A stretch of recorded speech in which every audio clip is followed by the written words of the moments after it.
Hey everybody, it's O&A Detox time once again. Neb and Muse here. We're back here to follow the chronological story of Opie and Anthony, both professionally and personally. And we got some new clips to listen to because the new compound censored stuff is always entertaining. And there's newsworthy stuff that they talk about, so I think that might be a nice little icebreaker.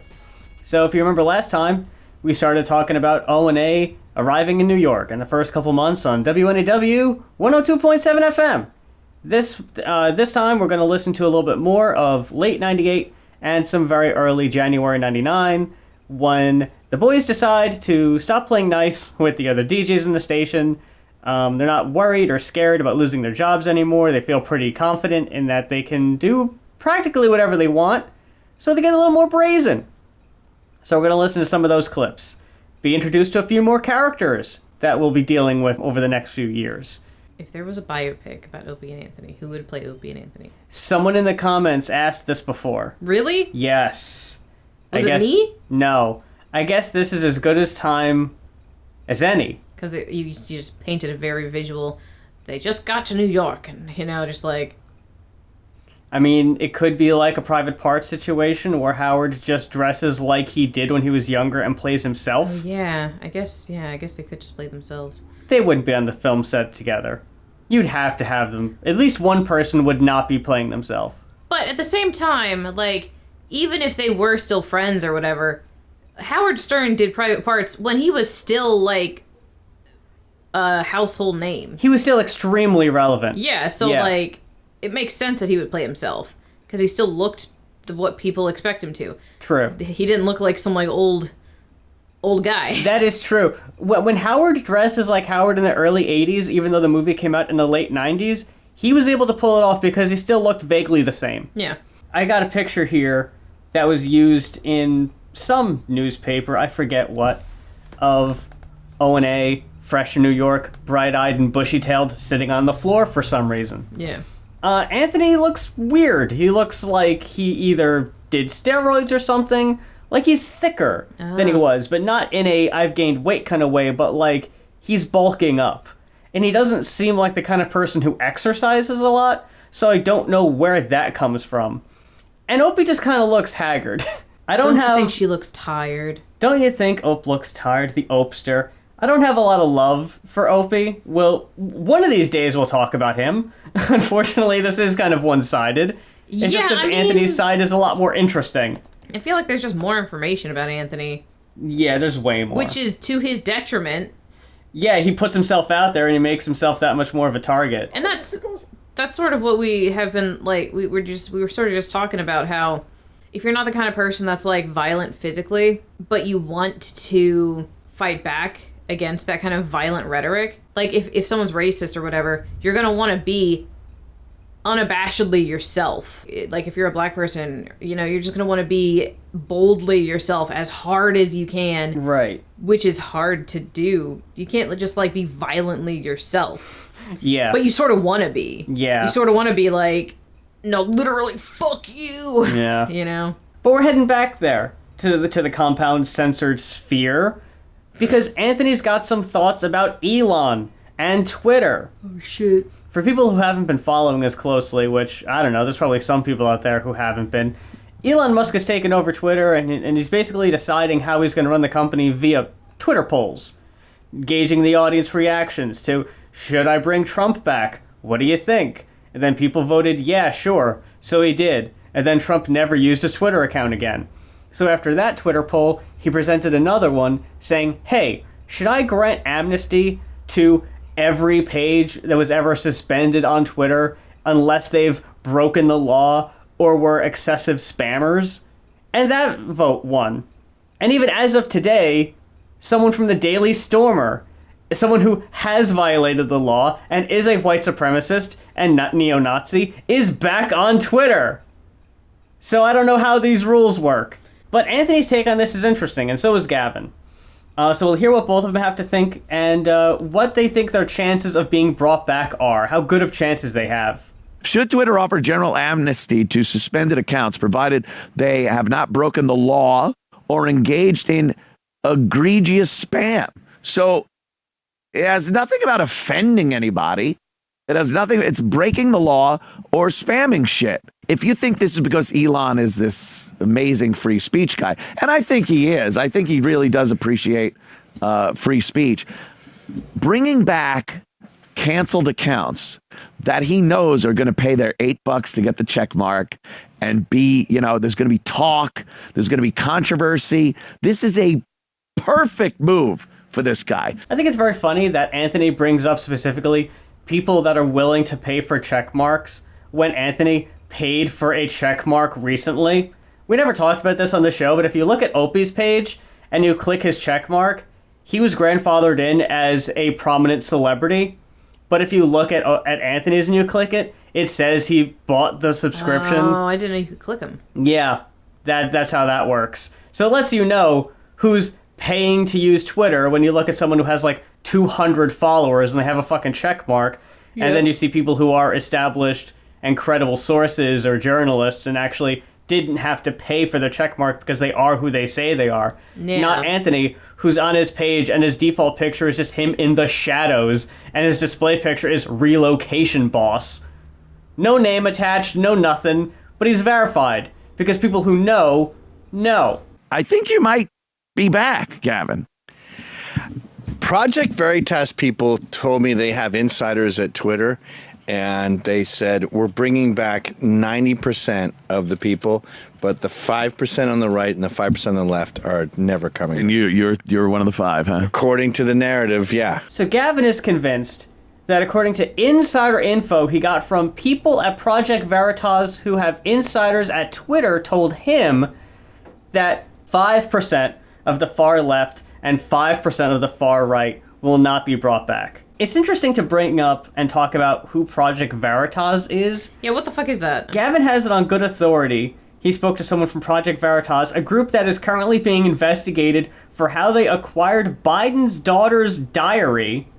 They've made a name for themselves illegally recording people belonging to organizations in an attempt to smear them using highly edited videos, including Planned Parenthood, CNN, NPR, as well as teachers' unions, postal workers, and volunteers at electoral board offices. Bottom line is they're slimy con men, and I have no idea why Gavin would believe any insider info they would claim to have. They smuggle these cameras into the most popular one, the one that got them noticed was, I think, in 2008, when they went to Planned Parenthood, and they recorded conversations in secret. Yeah. Then they edited the videos extremely obviously, if you know, and if you have any skepticism, you could tell right away, to paint a picture that people at Planned Parenthood were selling baby parts. And that became the narrative until current day. Yeah. Because people who want to believe will. Yeah, they're looking for anything to be like, this is proof. Yeah. They have a long-standing history of extremely shady practices and illegal practices, I'll go ahead and say. Yeah. So I think it's very funny that they would either have insiders at Twitter, which I guess Gavin doesn't want to give away his sources, which is smart on his part, but why he would believe them, I don't know. So Gavin doesn't believe he's going to be brought back. And Anthony kind of agrees in that his relation to the Proud Boys is what's going to bite Gavin in the ass. Well, yeah. It's interesting, Gavin's relationship with the group he started, that Anthony will openly acknowledge, yeah, dude, they're kind of bad news. You did let them get out of control. And Gavin is just kind of like, yeah, what can you do? He's very hands-off at this point. Like we saw his reaction to how they were getting beat up at that protest. Yeah. Very indifferent. Just kind of, well, I did what I could. It's like a parent that raises someone to be, like, bigoted and, like, violent and stuff, and then they're just like, not my problem. It's like, yeah, if they're, like, an adult, then, yeah, they have, they're making their own decisions and shit. But, like, you did raise the person. Like, you are responsible for a good bit of the nurturing that was done or not done. So, if Gavin can't be brought back because of his relation to the Proud Boys, where does that leave Anthony? What about you? I think I'm back. Have you appealed? I've already appealed. I'm appealing. I've already appealed. I appealed too. Here's the problem, though. My Anthony Cumia account. So many Anthony's ago. I know. That was my original Twitter account. Yeah. I had 250,000 followers, 250,000 followers. Yeah, I had about the same. Yeah, it was fucking, awesome. I don't know. Now there's probably all fake or The gone best or thing dead. about that, those kind of followers too, is someone goes, "Oh, well, it looks like Gavin was at a Klan rally on Thursday," and you go, I was in London, England. Yeah. Here's a picture of me there. Right. You could defend yourself. You can and point defend out. yourself. Or when they would go off about right-wing people, blah, and you go, okay, now do Antifa. Yeah. And You have. they got rid of those critics, and now we can't expose their hypocrisy. It became a one-sided platform, and they loved it. That's why they hate what's happening now. Yeah, there's no alt-right on Twitter anymore. Not at all. I don't know where Gavin went with this line of thinking that having a Twitter would allow you to have proof against. I don't know where his line of thinking was, and how Antifa got brought into that. That was a really weird line of thinking that I don't know where he was actually going with that. Right. But Anthony brought up a very interesting point. He believes that people on the left are mad that the right is getting more power over the website, and that they had it good for so long that they don't want to lose the power. From The Guardian in 2021, Twitter has admitted it amplifies more tweets from right-wing politicians and news outlets than content from left-leaning sources. The social media platform examined tweets from elected officials in 7 countries: the UK, US, Canada, France, Germany, Spain, and Japan. It also studied whether political content from news organizations was amplified on Twitter, focusing primarily on the U.S. news sources such as Fox News, the New York Times, and BuzzFeed. The study compared Twitter's home timeline, the default way its 200 million users are served tweets, in which an algorithm tailors what users see, with a traditional chronological timeline where the most recent tweets are being ranked first. The research found that in 6 of the 7 countries, apart from Germany, we'll acknowledge that in a second, tweets from the right-wing politicians received more amplification from the algorithm than those from the left. Right-wing news organizations were more amplified than those on the left, and generally, politicians' tweets were more amplified by an algorithmic timeline than by the chronological timeline. Germany has laws against Nazi shit. Yeah. Coincidentally, that cracks down on right-wing stuff. Who creates algorithms? Humans. Yeah. Who have biases. It's what you curate yourself. Yeah, we have biases.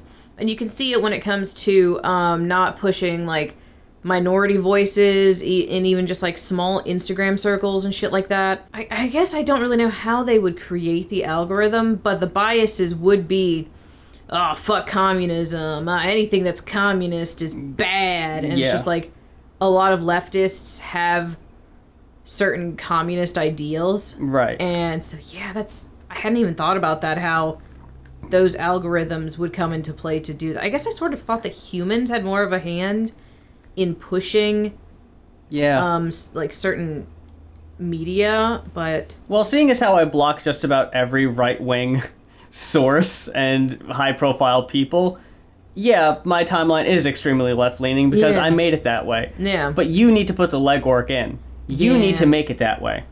From Newsweek in early November, among the Twitter's employees who have been laid off by the company under Elon Musk's new ownership, the director of machine learning ethics, transparency, and accountability, who reported in 2021 that the platform amplified right-wing posts over content from the political left. So the person we have to thank for that study was fired. From News Nation in April of 2022. I'm not sure what this website is. Yeah, I've never heard of that. One new study from the professors at MIT and Yale called "Is Twitter Biased Against Conservatives? The Challenge of Interfering Political Bias in a Hyper-Partisan Media Ecosystem," a little wordy, recently took a look. Authors of the study followed 9,000 politically engaged Twitter users, half Democratic and half Republican, in October 2020. The authors continued keeping track of their Twitter habits for 6 months after the 2020 election. The study did find a disparity between how many users from each party were suspended.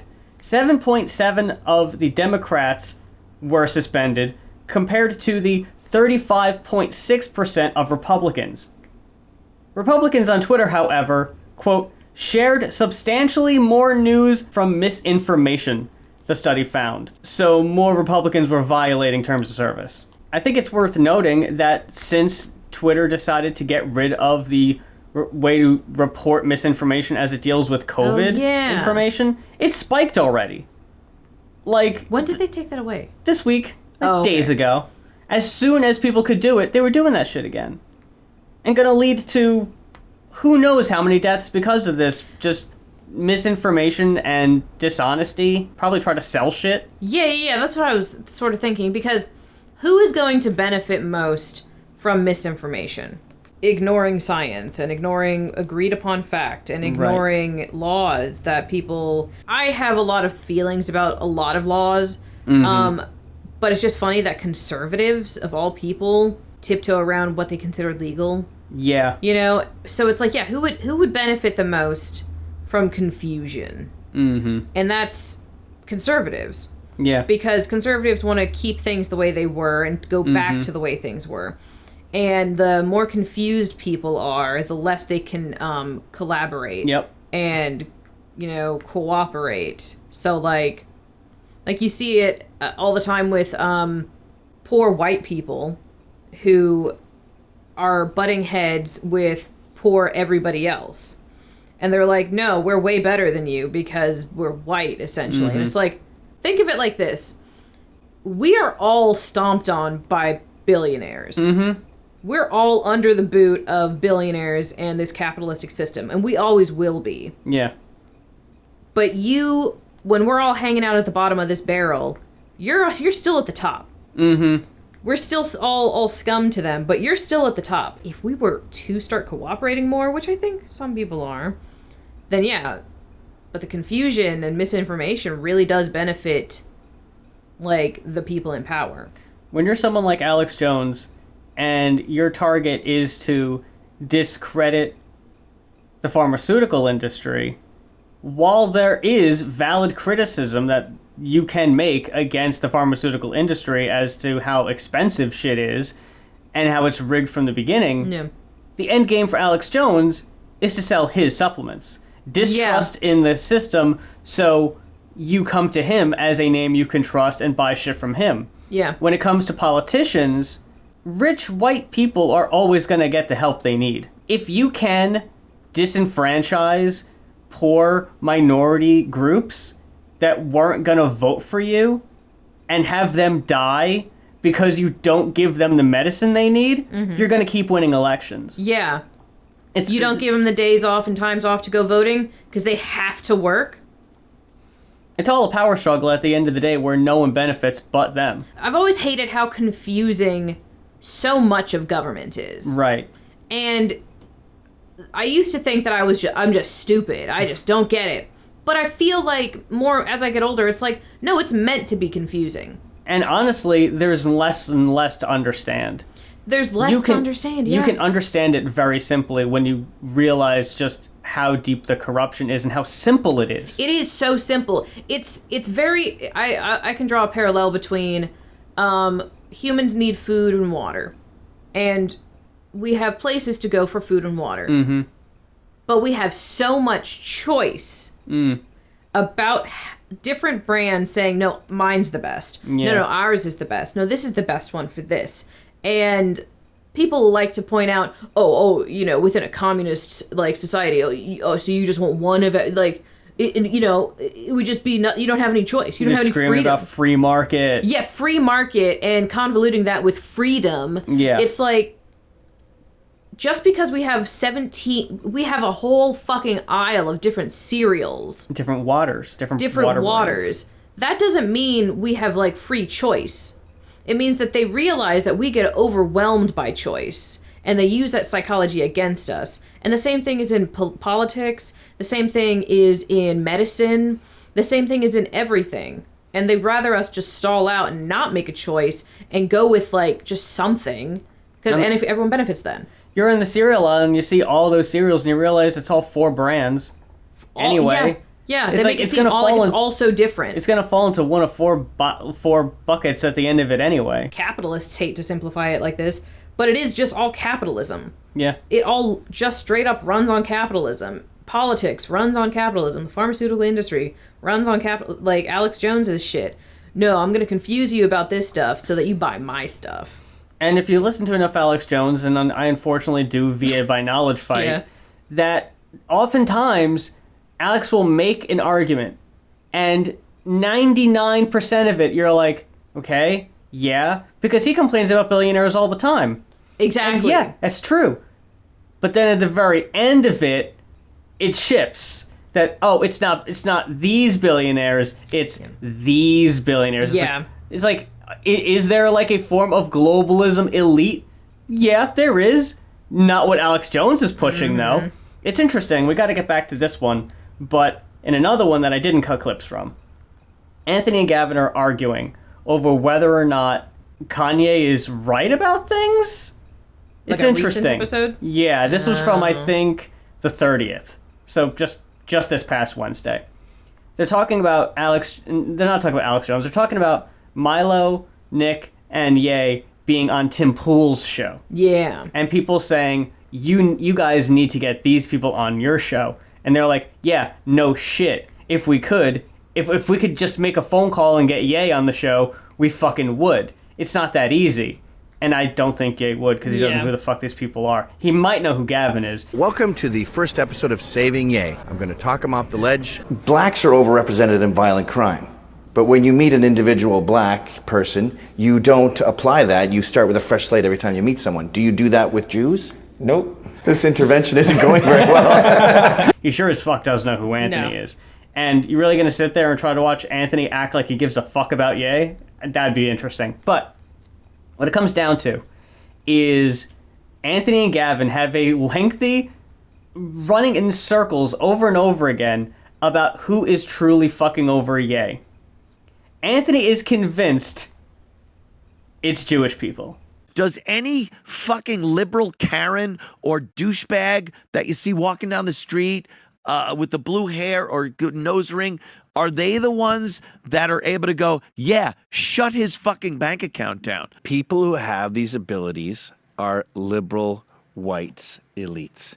I can't believe I'm more based. Astronomically. I'm more based than They are Gavin McInnes. So yeah, it's very funny how Gavin will just toe the line just enough, but he knows where to stop. Yeah. And I honestly think it's because, and he doesn't have much of a life outside of this, but Gavin does have more of a reputation to uphold. No one knows who the fuck Anthony Cumia is.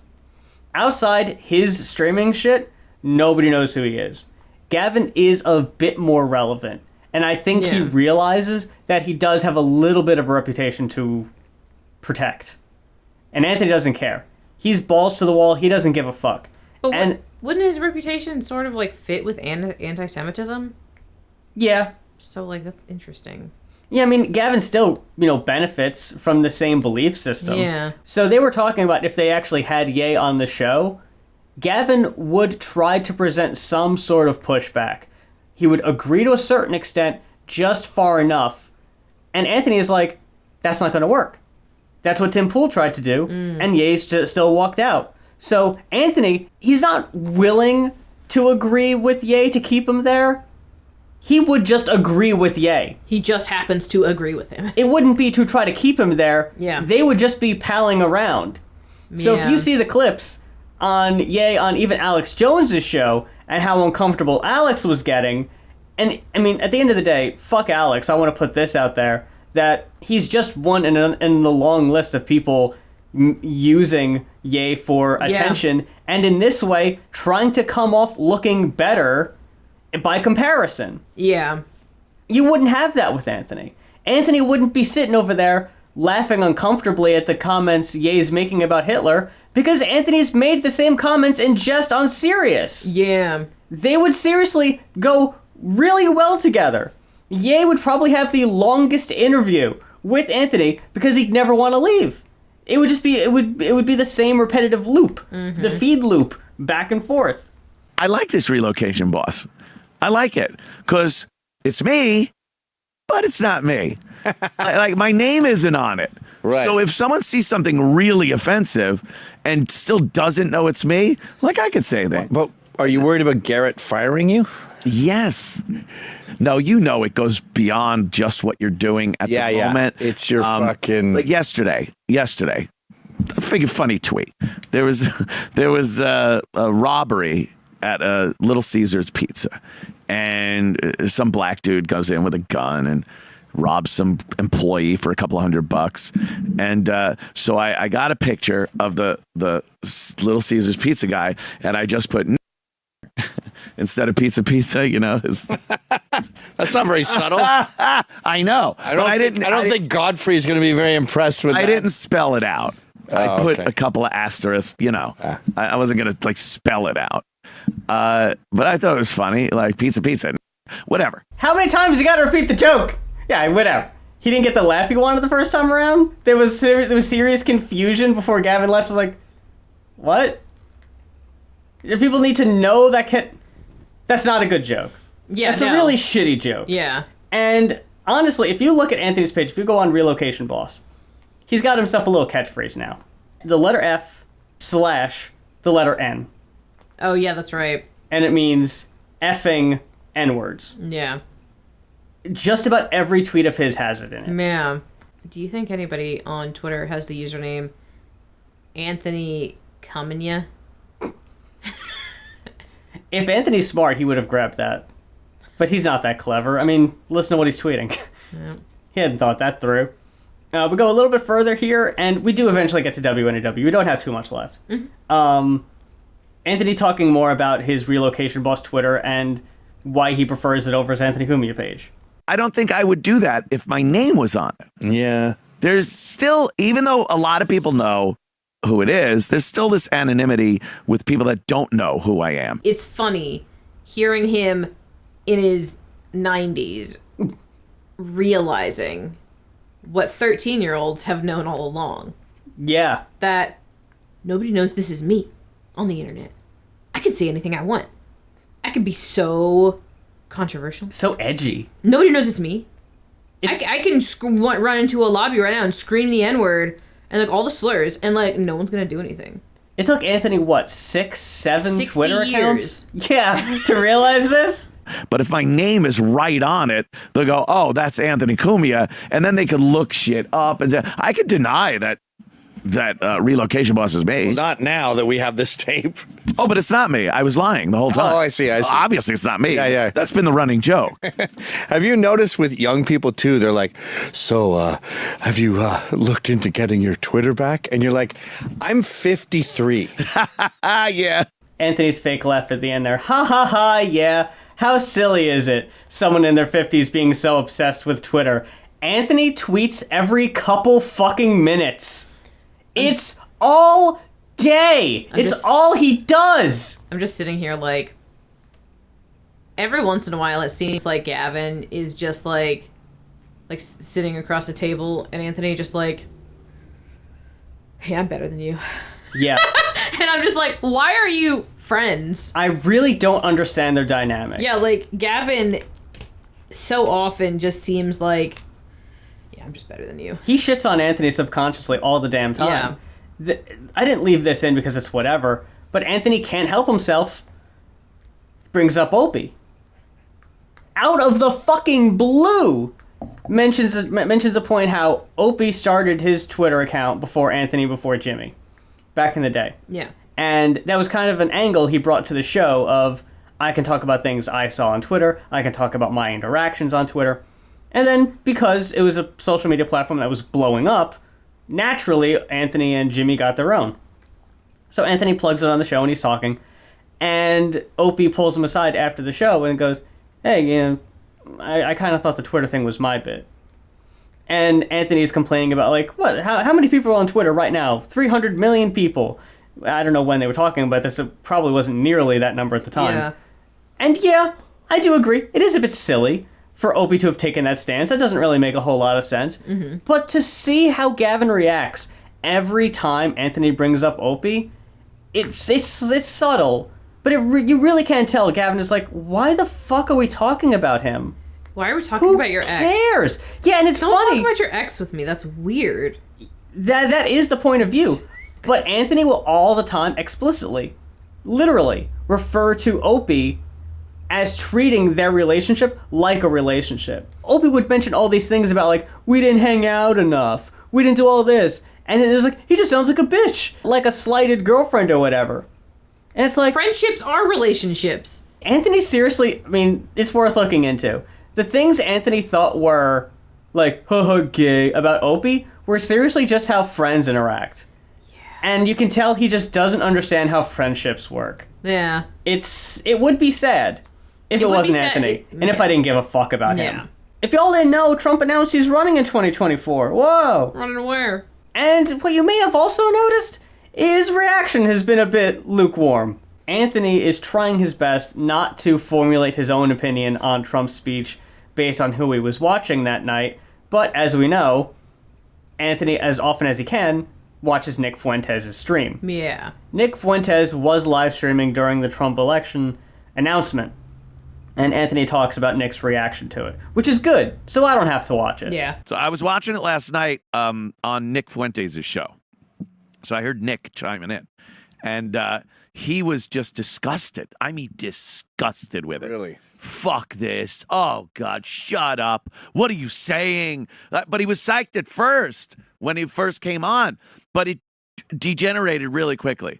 He's like, yeah, he doesn't have any energy. What is he saying? He's doing the campaign from 2015, only it's low key.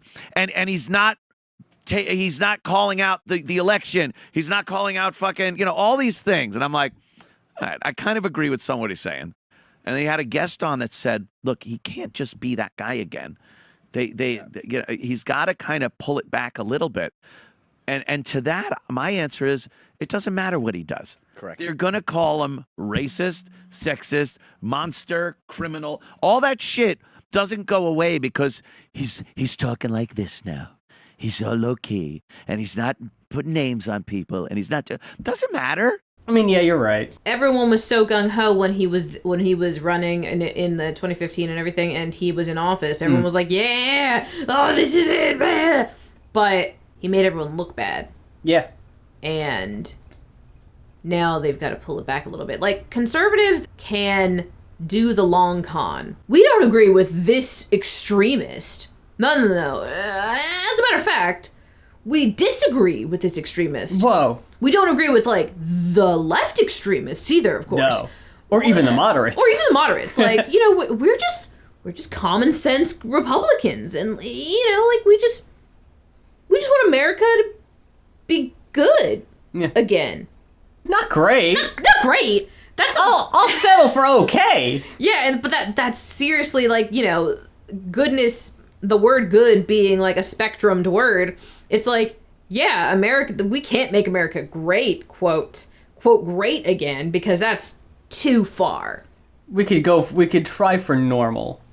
Yeah, let's try to backpedal, but you don't even need to, because we're already pushed. Yeah. At the very least they could hope for is pre-2015 normalcy. But we're not going to get back to that because the fucking box has been opened. But see, that's what I'm saying. They don't want that. They see that Trump has pushed the goalpost for people to be like, extreme alt-right and Nazism and all of that shit. There is a window of tolerance. Yeah. And the more privileged you are, the bigger your window is. And the more gradually you're exposed to it, the more you're tolerant of it. Yeah. Because you don't notice it. Right. And it's slow and gradual. Yeah, and that's what's still happening is Trump pushed us to be like, oh, this is what it could be. Oh, it's all gonna explode in everyone's faces. Nazis. He's the next Hitler. Shit like that. Yeah. And it's just like, he pushed it. Yeah. Now, the people who are still with that ideology are gonna be like, oh, we're not with that. Yeah. So that they can continue to push it. Yeah. Like tug of war. Yeah. You have people, Trump's on one side, everyone against Trump is on the other side, and it's just like, pull. Trump's out of the picture. It's like, oh. and then somebody else, you don't have to pull as hard Yeah, that's because true. everyone's fallen over with all the effort Yeah. to take down that one shitty person that seemed like the big bad. Mm-hmm. But then, you have everybody else who can just be like, okay, we got this now. Yeah. And exhaustion comes in. Yeah. Well, it's the left. Like I saw Jake Tapper last night. For some reason, my bar always has CNN on. There's this old lady who watches it. Oh, but he goes, the election, they call them election deniers. Carrie Lake Yes, and all this. election deniers. They lie about the election. The big lie. Like What? CNN knows what happened. How do you know? And if you doubt it, you're a liar. A liar. At first, I don't know why they take issue with the phrase election deniers when that's quite literally what they were doing was denying the results of the election. Yeah. That's not even like name calling. That's literally what they did. Is there another phrase? No. Yeah, what? But according to Gavin, CNN knows what really happened. If you look at this bullshit documentary by the My Pillow asshole and no other sources. And then they said, Jake Tapper goes, the verdict is in and America doesn't like jerks. That's why Trump lost. That's why Carrie Lake lost. Jerks. That's why Fetterman won. Jerk store called. They don't like jerks. So if you heard that and you took it seriously, then you'd be low-key on your campaign and go, I don't want to be a jerk. Jake Tapper said that America hates jerks. Gavin was trying to talk about before this clip, I didn't feel like it was important. Yeah. That Trump is extremely sensitive to criticism. That's why he said at the end there, if Tapper's on TV saying that people don't vote for jerks, you're not going to want to present yourself as a jerk. He was saying that Trump behind the scenes, I don't know how he would know, was like, he would really, he would get bummed. He would get his feelings hurt when people in the media would say things about him. I don't believe that. Why would you become president if you didn't want media talking about you? I don't know. It's very funny. I know people were saying Trump is so thin-skinned, which I guess that does correlate with what Gavin was saying. So maybe it's true. But when I was going and I was getting my booster today, I'm just going to validate any criticism people who aren't familiar with us listening might already have of us. Oh, I bet they got a booster. Oh, they got a booster. I bet they use pronouns. Oh, I bet they use pronouns. Duh. And I went, and the person was giving me the COVID booster. They said, whoa, you got some tough skin, buddy. Because it had a hard time going in. And I said, wow, I bruise really fucking easy. I never would have expected I had tough skin, but apparently I do. Was that for the flu shot or the booster? The booster. Said that I had a hard time getting the needle in. Because my skin was so tough. That's weird. Like leather, it is. So we are back in New York, circa late 1998. Specifically late October 1998. And WNEW as a station is going to be running a promotion over the next couple weeks celebrating the anniversary of the station. Friday, we start the evolution of rock. Yeah, the story of WNEW. It's going to be interesting. It's going to be fun. Pulling out some old clips I haven't heard in a while. History. And what, playing 3,000 songs that made WNEW what it is today. How about that? I like the one promo where it talks about Allison Steele and us in the same breath. Oh, my God. People are just livid. They call our boss and say, that's sacrilege. It's like here, it's Allison Steele, the Nightbird. And then, hey, it's F.U. Friday with Opie and Anthony. People are calling up like, Hello? I want to speak to whoever's in charge over there. Yeah, so for 2 weeks, all day, they'll be going chronologically through the beginning of time when WNEW had started in, I think, the late 60s or whatever, to modern day, playing 3,000 songs over that time period. Oh, I thought what they were saying had happened. Okay. Oh, no, they're about to start doing this coming Friday. So Opie's promoting it and saying, well, this is going to be pretty great. Spoiler, they don't like it, and they don't really enjoy going along with it. So this is where it comes down to O&A stop being nice guys. Oh. And they start pushing back because of this. This is what does it. good afternoon, it's Opie, and it's Anthony. I just reached a milestone with that song, Anthony. A little milestone in your life? What? That was the 20,000th time I've heard that song on the radio. Really? 20,000th time. That's a lot. I'm keeping track of it. Yeah. It's a very important song to play. A very special song to play during the evolution of the rock in New York. We're in the Year 1982. We're stuck in the year 1982 right now. Our nightmare continues. Our nightmare continues, yes. Look. Oh, Carol Miller hates us. Here, get Plug over in your there. headphones, Carol. Carol Miller has been working at WNEW for 15 years, and I think other stations before that. She is a pretty cemented name in New York radio. Okay. And apparently this whole time, maybe not the whole time, because unfortunately, and I hate to admit this to the listeners, there's a lot of episodes that I don't have, and that are just missing to time, lost media entirely. So, I don't know how the evolution of the Rock of New York was proceeding up to this point. Yeah. This is the first episode I get, and they're already up to 82. Allegedly, they would play the kazoo over songs as they were playing. What? Just shitting on them, having just You're goofing. a radio DJ. You're supposed to play songs. Well, not these songs, though. This is the argument. They want to play the new rock, the stuff that they like, the stuff they're promoting, the new acts that people actually want to hear. So Carol Miller decides to come into the studio while O&A are on, and it doesn't go great. Carol is going to be representative of the people that appreciate this music and this special program, the Evolution of the Rock of New York, that has been put together here on WNEW. She's like, I need a mic. I need a mic. So she's bossing around Opie's producer, Rick, already. And we're not off to a generally great start. Do you realize NEW has to be competitive in New York, move into the future? Do you realize it's been stagnating like a pool of green water with chinch bugs in it? Well, let me tell you all something. I'm not the management here, neither are you. All right. But if it's been stagnating, I've been stagnating here for the last how many years, and I still love the music. And there's a lot of people that want to hear it. Carol. All right, how many listeners did we gain today by going down memory lane playing Marshall Crenshaw someday somewhere? Marshall Crenshaw did a really nice Christmas concert for us. Holy I don't care anymore. A lot of people do. This is the music that has gotten us to 23rd place. No. Yes, it is. You know what's For God's sake, No, it Carol. isn't. If we played most of this music, we wouldn't be in 23rd. Oh, my God. You're on crack. Carol. I'm not on crack. There's a lot of Are music. you having a flashback? Did you do acid back in the 60s? No, I wish I did. Are you having a flashback? This is No. not the music that is going to get us into first place. This isn't the attitude of the station. Yeah, up to this point, WNEW has kind of been, not counterculture per se, but radio itself had been, people play what they want. DJs have a lot of control over their own show. Right. Someone down the hall, a program director, doesn't give you a sheet of songs to play for your 4-hour shift, and you just play them as someone else tells you what to play. That's what's happened to WNEW. No DJ actually has any say over what they're playing anymore. Oh. Yeah. What's the point? Right? I do really side with O&A in this argument, especially when O&A were hired to bring a change to the station. Yeah.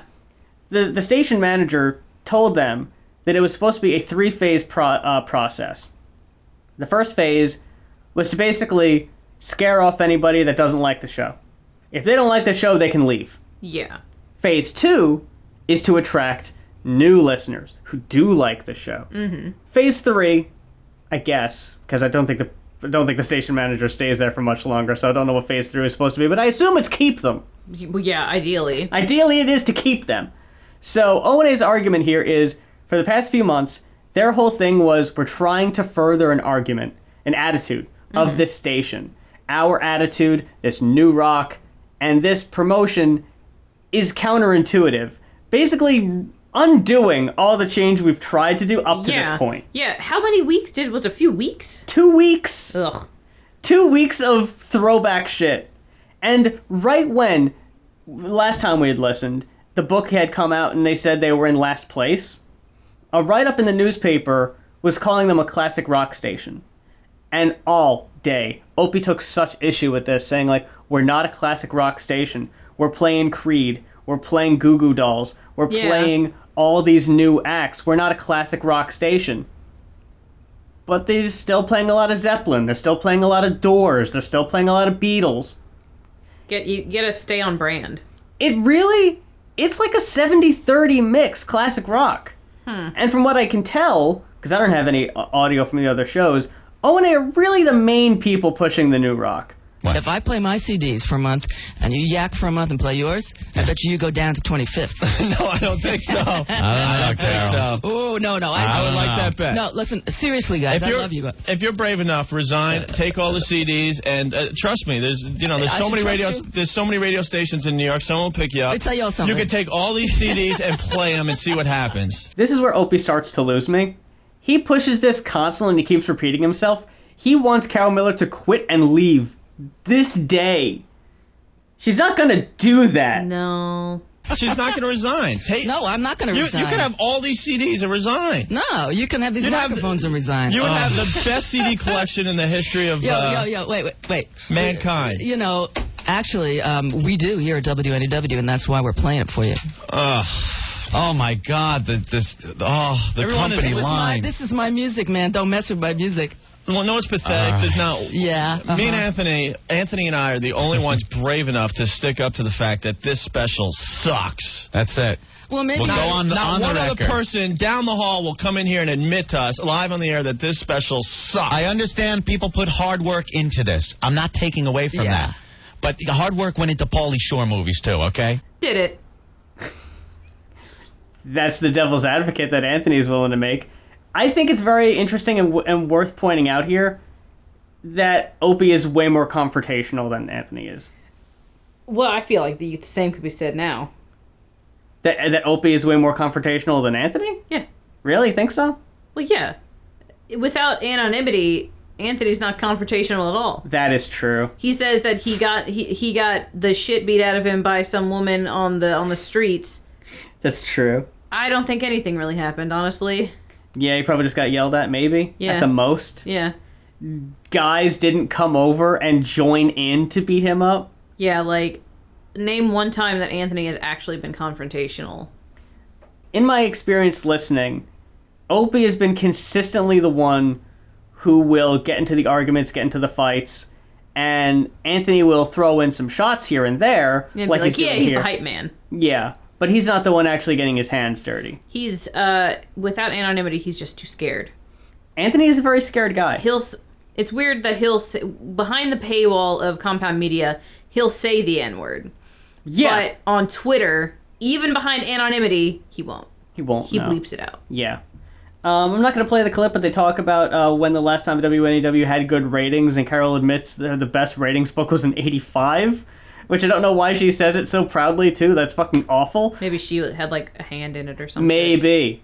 But here, Carol makes a cardinal mistake and pushes Anthony's buttons in a way I think we've noticed up to this point, but we'll hear it at the end here. It's not my job. So see? What are you, a robot? It is your job. Who says it's not your job? Radio is all about having a revolution and speaking your mind. Revolution Radio. What's Revolution Radio? It's a Disney movie.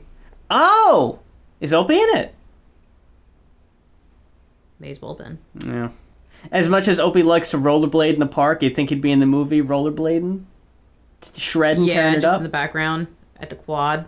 Sure!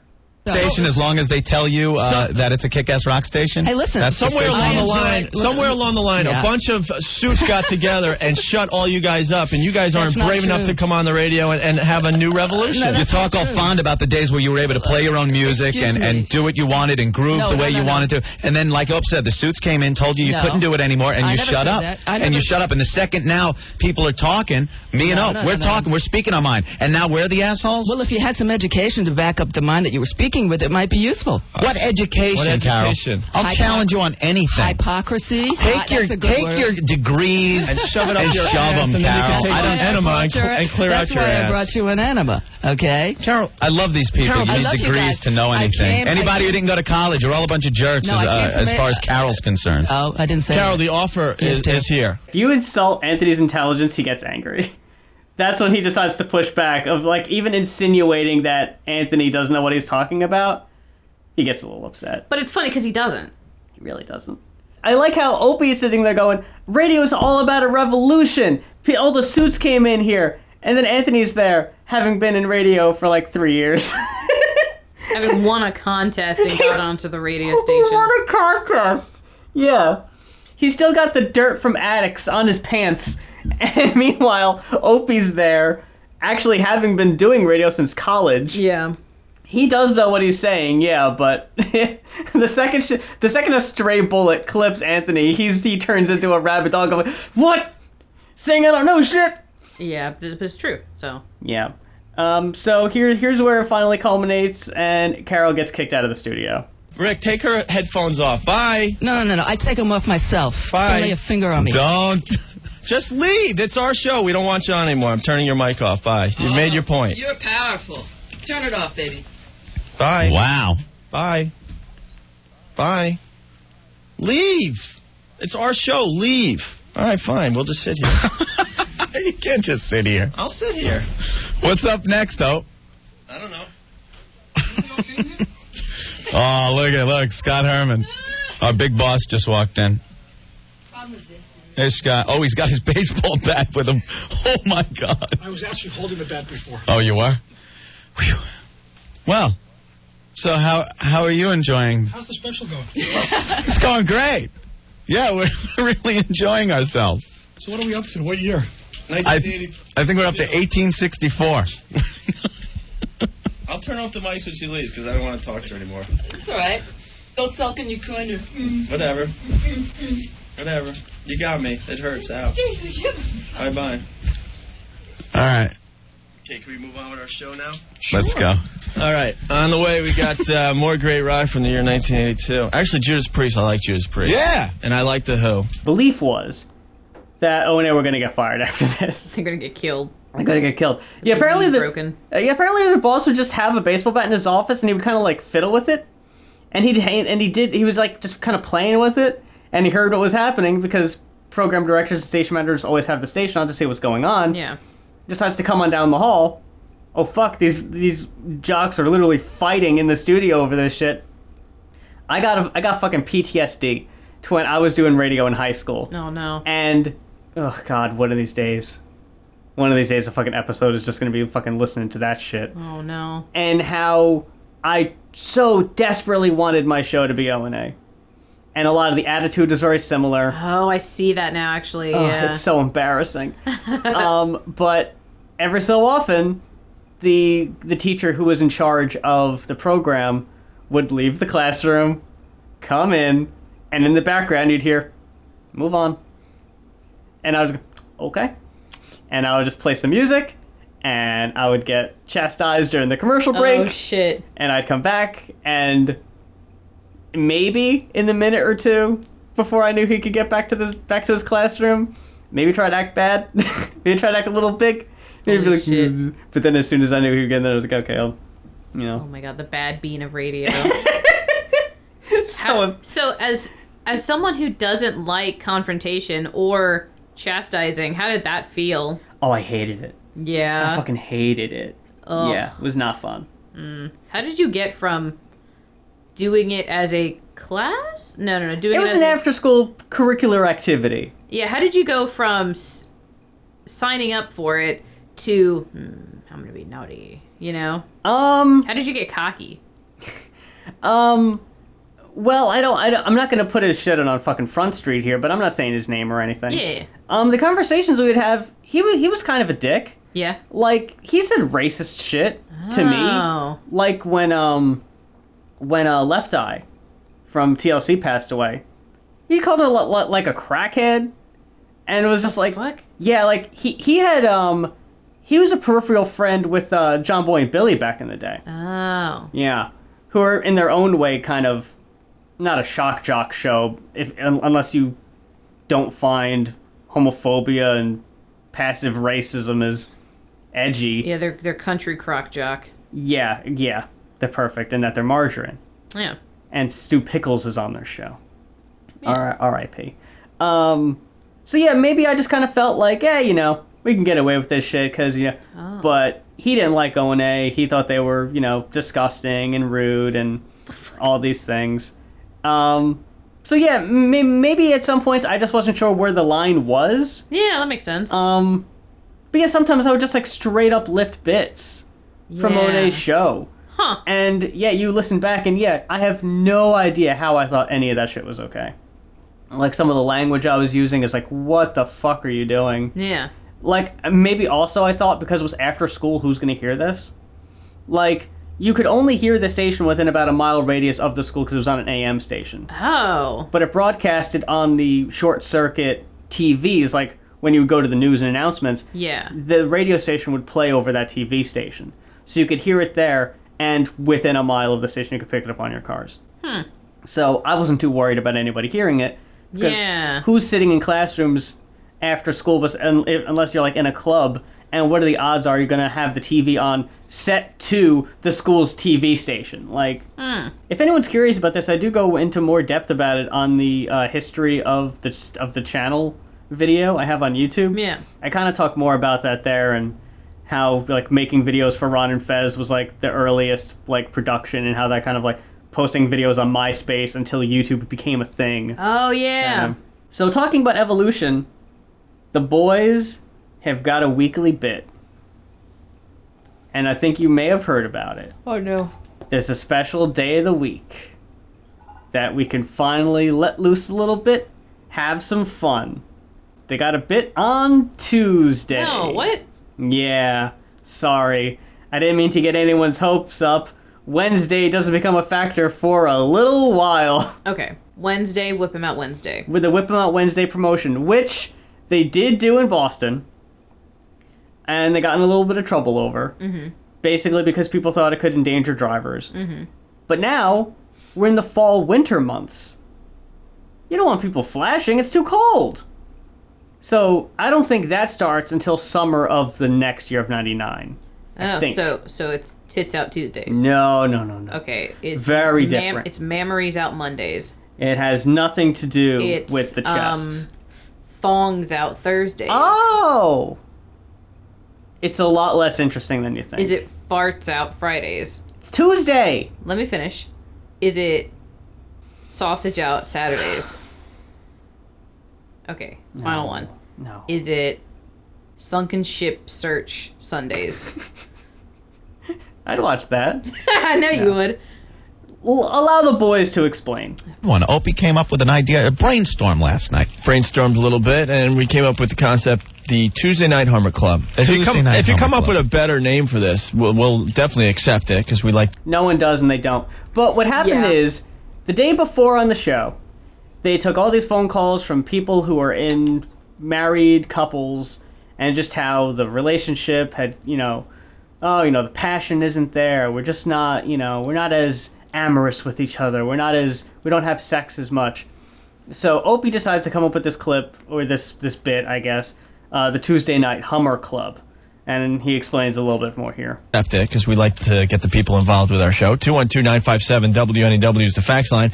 But basically, we're encouraging the ladies sometime today on Tuesday to give their man or their lady friend, I don't care who you go out with, just give them a wah-wah to their wah-wah.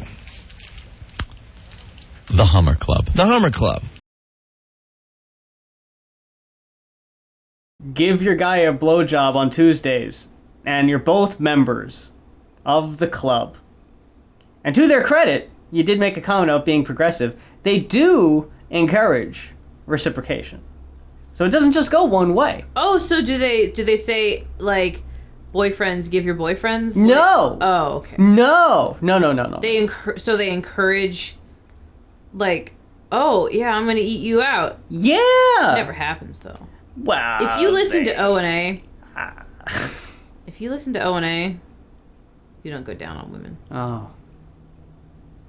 You also don't get pussy. Oh. No bitches. No bitches. So this becomes a really annoying bit. I really don't like it. It takes priority just about every Tuesday, where it comes down to men will call up saying, hey, can you call up my girlfriend or wife and try to convince them to give me head tonight. I thought it was going to be call in the middle of fellatio. That does happen once or twice. It's also not great, but it's better than whatever the fuck this is.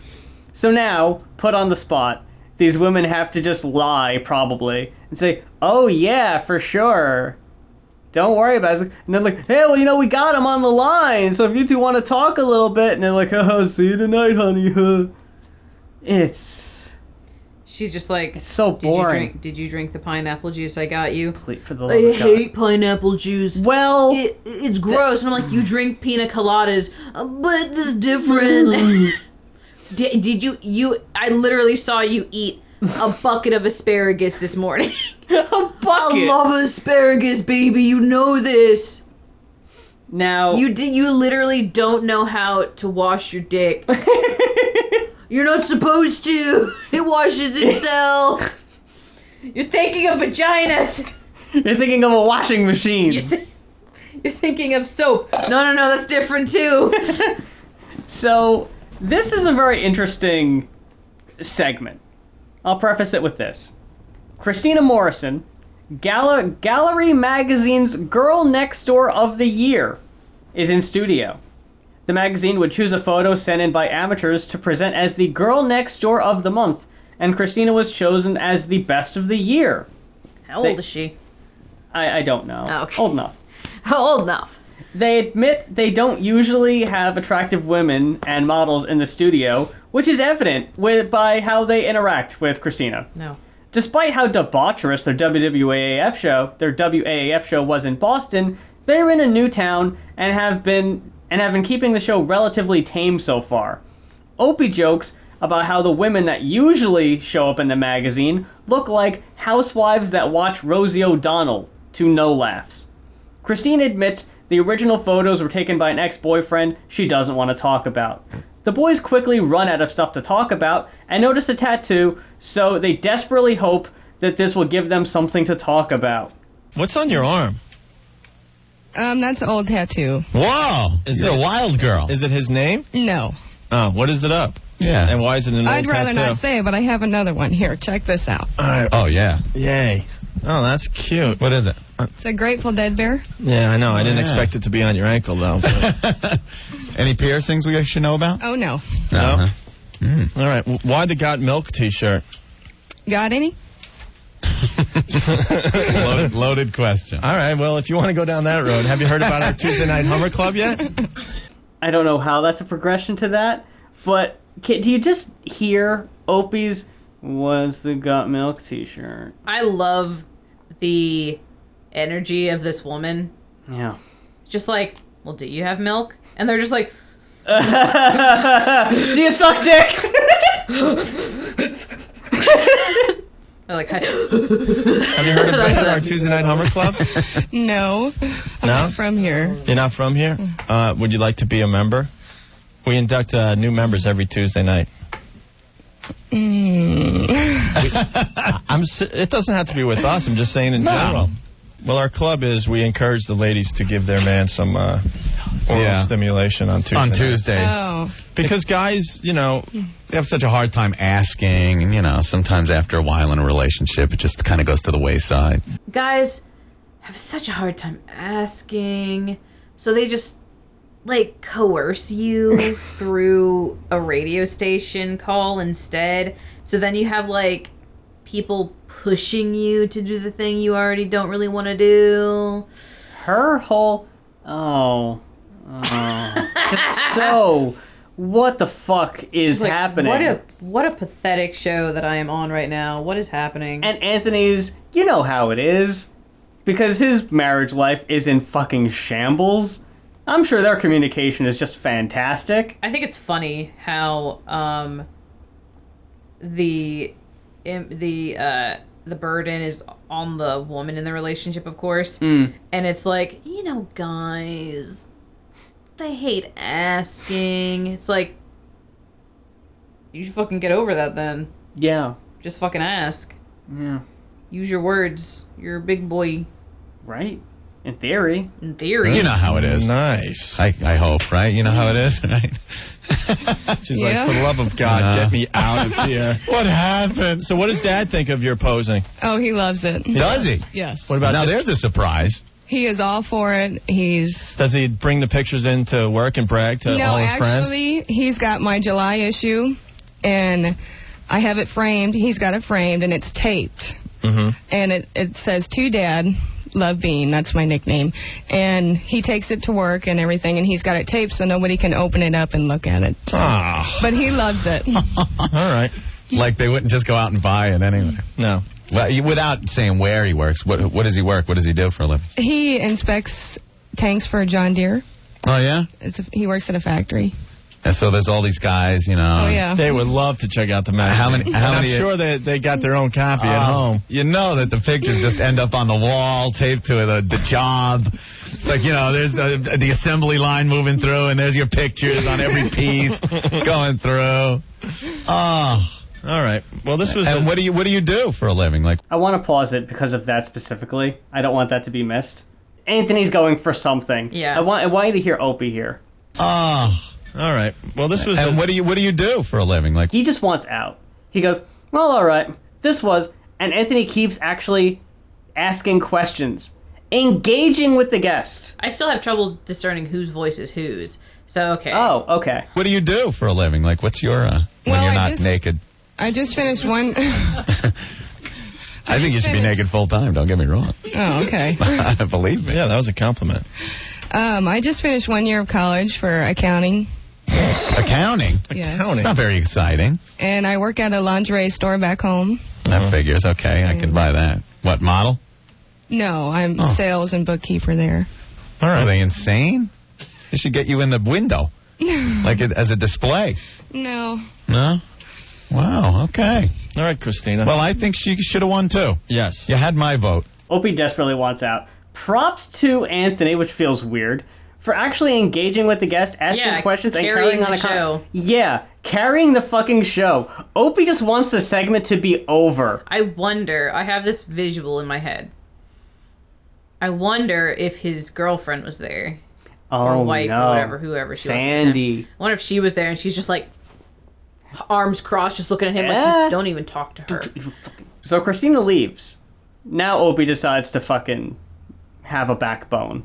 But after the interview, what else are you going to say? She's dumb as a box of rocks. What am I going to start talking politics with her? She's a hot girl. I don't know, though. I'm just, at least Ant was able to stand there and just, look at her. And, like Ant was having a great conversation I was with gawking, too, though. Yeah, but I could see in your eyes, you were pulling the pants down, She had an ass like a 13-year-old. Ew! I forgot he says that. Jesus, what movie was that? That was in, True Lies. Yeah, True Lies. Yeah, ass like a 10-year-old boy. Like, at what point in history was an ass like a 13-year-old boy the canon of beauty? I don't know. I can't point to it. Like, I don't even want to get into it. Right, yeah. But it's just a matter of it's straight men saying these things. Yeah.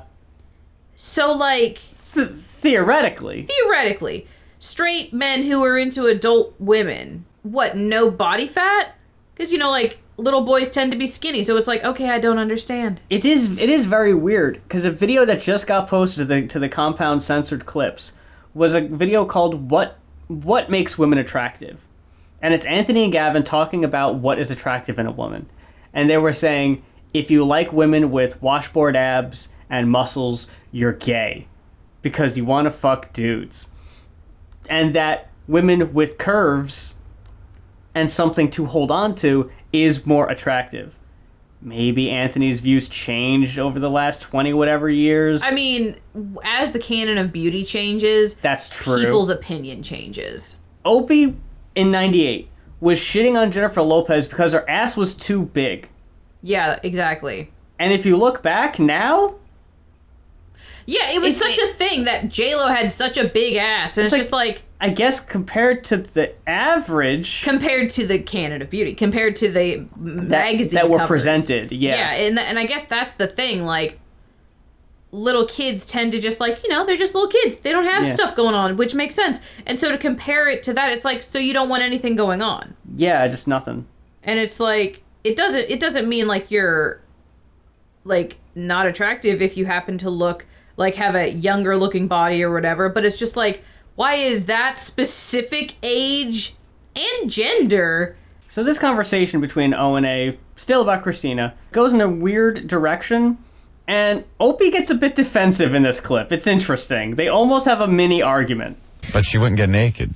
That's all right. Yeah. It actually was better that she didn't get naked this time. Sometimes it's cool to not see a girl naked. Sometimes you just sit there and you sit. Sometimes When? You are When? a Oh, mess. When you're with a guy? You got me. Shut up. You ass. You know what I'm talking about. Sometimes you leave a little to the imagination. She had a little, like, half T-shirt on. Artsy guy, leave to the imagination. Man, that would have been great if she would have taken her clothes off. What are you, stupid? What are you, silly? I didn't see you asking. I wasn't going to ask because I know that I knew that she wouldn't. All right. I'm not going to push. Well, if she's still listening, come back and get naked for us. How's that? After you call her dumb as a box of rocks. Thanks. Yeah, she'll come back. Well, it doesn't matter at that point. She's going to college, but she's a college girl going for accounting. Could you say she's dumb? You don't know her. Cute. Okay. Cute. So, A lot of what Opie does at this time period, I feel, is an act. And it's very weird. Opie will sit there and go, maybe it's better she didn't take her clothes off. And then be, sometimes it's better if they don't, it's better the image. And he'll also say, like, the girl he has a crush on in Hollywood is Drew Barrymore, who is pretty average compared to what... Very girl next door. Yeah, very girl next door type thing. So whenever he kind of verges into, like, sex talk, it feels very forced, because that doesn't feel like him. It's very interesting. Yeah. Anthony's way more gung-ho about it. And for him to go like, yeah, it would have been great if you got naked, but he knew to not ask because he knew it wasn't going to happen. So he knew, he was able to read the room. I don't know why Opie's way of reading the room just turned into be a sexist jerk. Yeah. It's very strange. I didn't pull clips of this, and it might even come up on the next episode, actually, or I'll just talk to you about it now and I don't have to, that when Opie had the sex talk in school, when they showed the sex film... Which I can't imagine what those fucking reel-to-reels must have been like. At the end of it, they said, we've notified your parents that we showed you this, so when you go home, if you have any questions, you could talk to them. Opie says that when he got home and his dad tried to talk about him, he ran up a tree and hid. Opie did? Because he didn't want to have the conversation because he just was freaked out by it. And that by the time he was 15 or 16, his parents gave him a copy of the Joy of Sex book because they were concerned about how uninterested in sex he was. Like, calm down, everybody. I also wanted to highlight this about Opie's shit being an act. This is a very bizarre clip. A caller calls up and talks about the voice that Opie puts on when women call in. Oh, you're just so dirty sometimes. It's that laugh that you have. The girl said your voices were sexy, but it's that laugh. It's that nasty boy laugh. Devious, yeah. It's not fake. Now we can canonically know that is your fake laugh. Oh. I never picked up on that before. And why would you say that?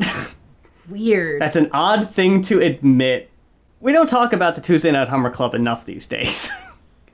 We've talked about it for a whole 5 minutes. No, that ain't enough. We could be talking about it. It's not even Tuesday. We could be talking about it way more. But what's happening here is this, honestly, kind of wholesome bit compared to the rest of the shit that goes on in the show. I'll take it. Be it very annoying. They have this kayfabe that there is a grand poobah, I guess is like a head honcho, of the Tuesday Night Hummer Club hat. That that either Opie or Anthony are the president of the club, the grand poobah, that they wear the hat. And it's a giant hat. Is it just like a KKK hood? No, like a dick? It's like a purple helmet dick hat. The hat doesn't exist. Okay. But they act like it does. Now, what's annoying is that Opie invented the club. It was his idea. That is annoying. Isn't it? And, which again, might just be projection. Get off my back for a little bit, huh? I came up with the Tuesday Night Hummer Club. Isn't that enough? Yeah. So Anthony is saying, oh, me and Jen, we have sex and shit all the time. So naturally I'm a member of the club. We have sex in shit. and shit. So naturally, I'm a member of the club. So for weeks, Opie's like, because he doesn't see his wife that much. He's not a member of the club, so to speak. So Anthony decides, you can't be Grand Poobah of the Tuesday Night Hummer Club. I am by facto the Grand Poobah. I was going to, and I didn't. There was an episode where they have a debate about this. Just about the whole show. Jeez. They say the words Grand Poobah. It has to be 200 times. Stop. I was gonna make a montage. Oh, Grand Poobah, Grand Poobah, Grand Poobah. It's so annoying. And I don't know why they insist on that verbiage. So, in this clip, I don't know who calls who, but Sandy is on the phone.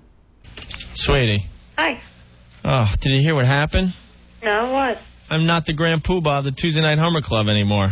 Anthony overthrew me live on the air. What are you talking about? I overthrew his authority as Grand Poobah of the Tuesday Night Hummer Club, and I took his Grand Poobah hat away because... Do you have a Grand Poobah hat? Yeah. Where'd you get that? Because he is not a member, and he will not regain his Grand Poobah status until he is a member. And you're a member? Yeah, I'm a member. Oh, of course. I don't know. Ope's in a little bit of trouble here. What does he need to be a Grand Poobah again? Well, next Tuesday, you know. It has to be Tuesday? Yeah, that's why it's the Tuesday Night Hummer Club. Haven't you been paying attention? No, I haven't. Oh, my God. Your own girl is... Oh. Do you even listen to our radio show? Who do you listen to, Rocky? No. I listen to Z100. Or 103.5. I like the house music. You ass. Oh, that's brutal. Yeah, so Sandy doesn't listen to the show. That's rough. That's a rough one.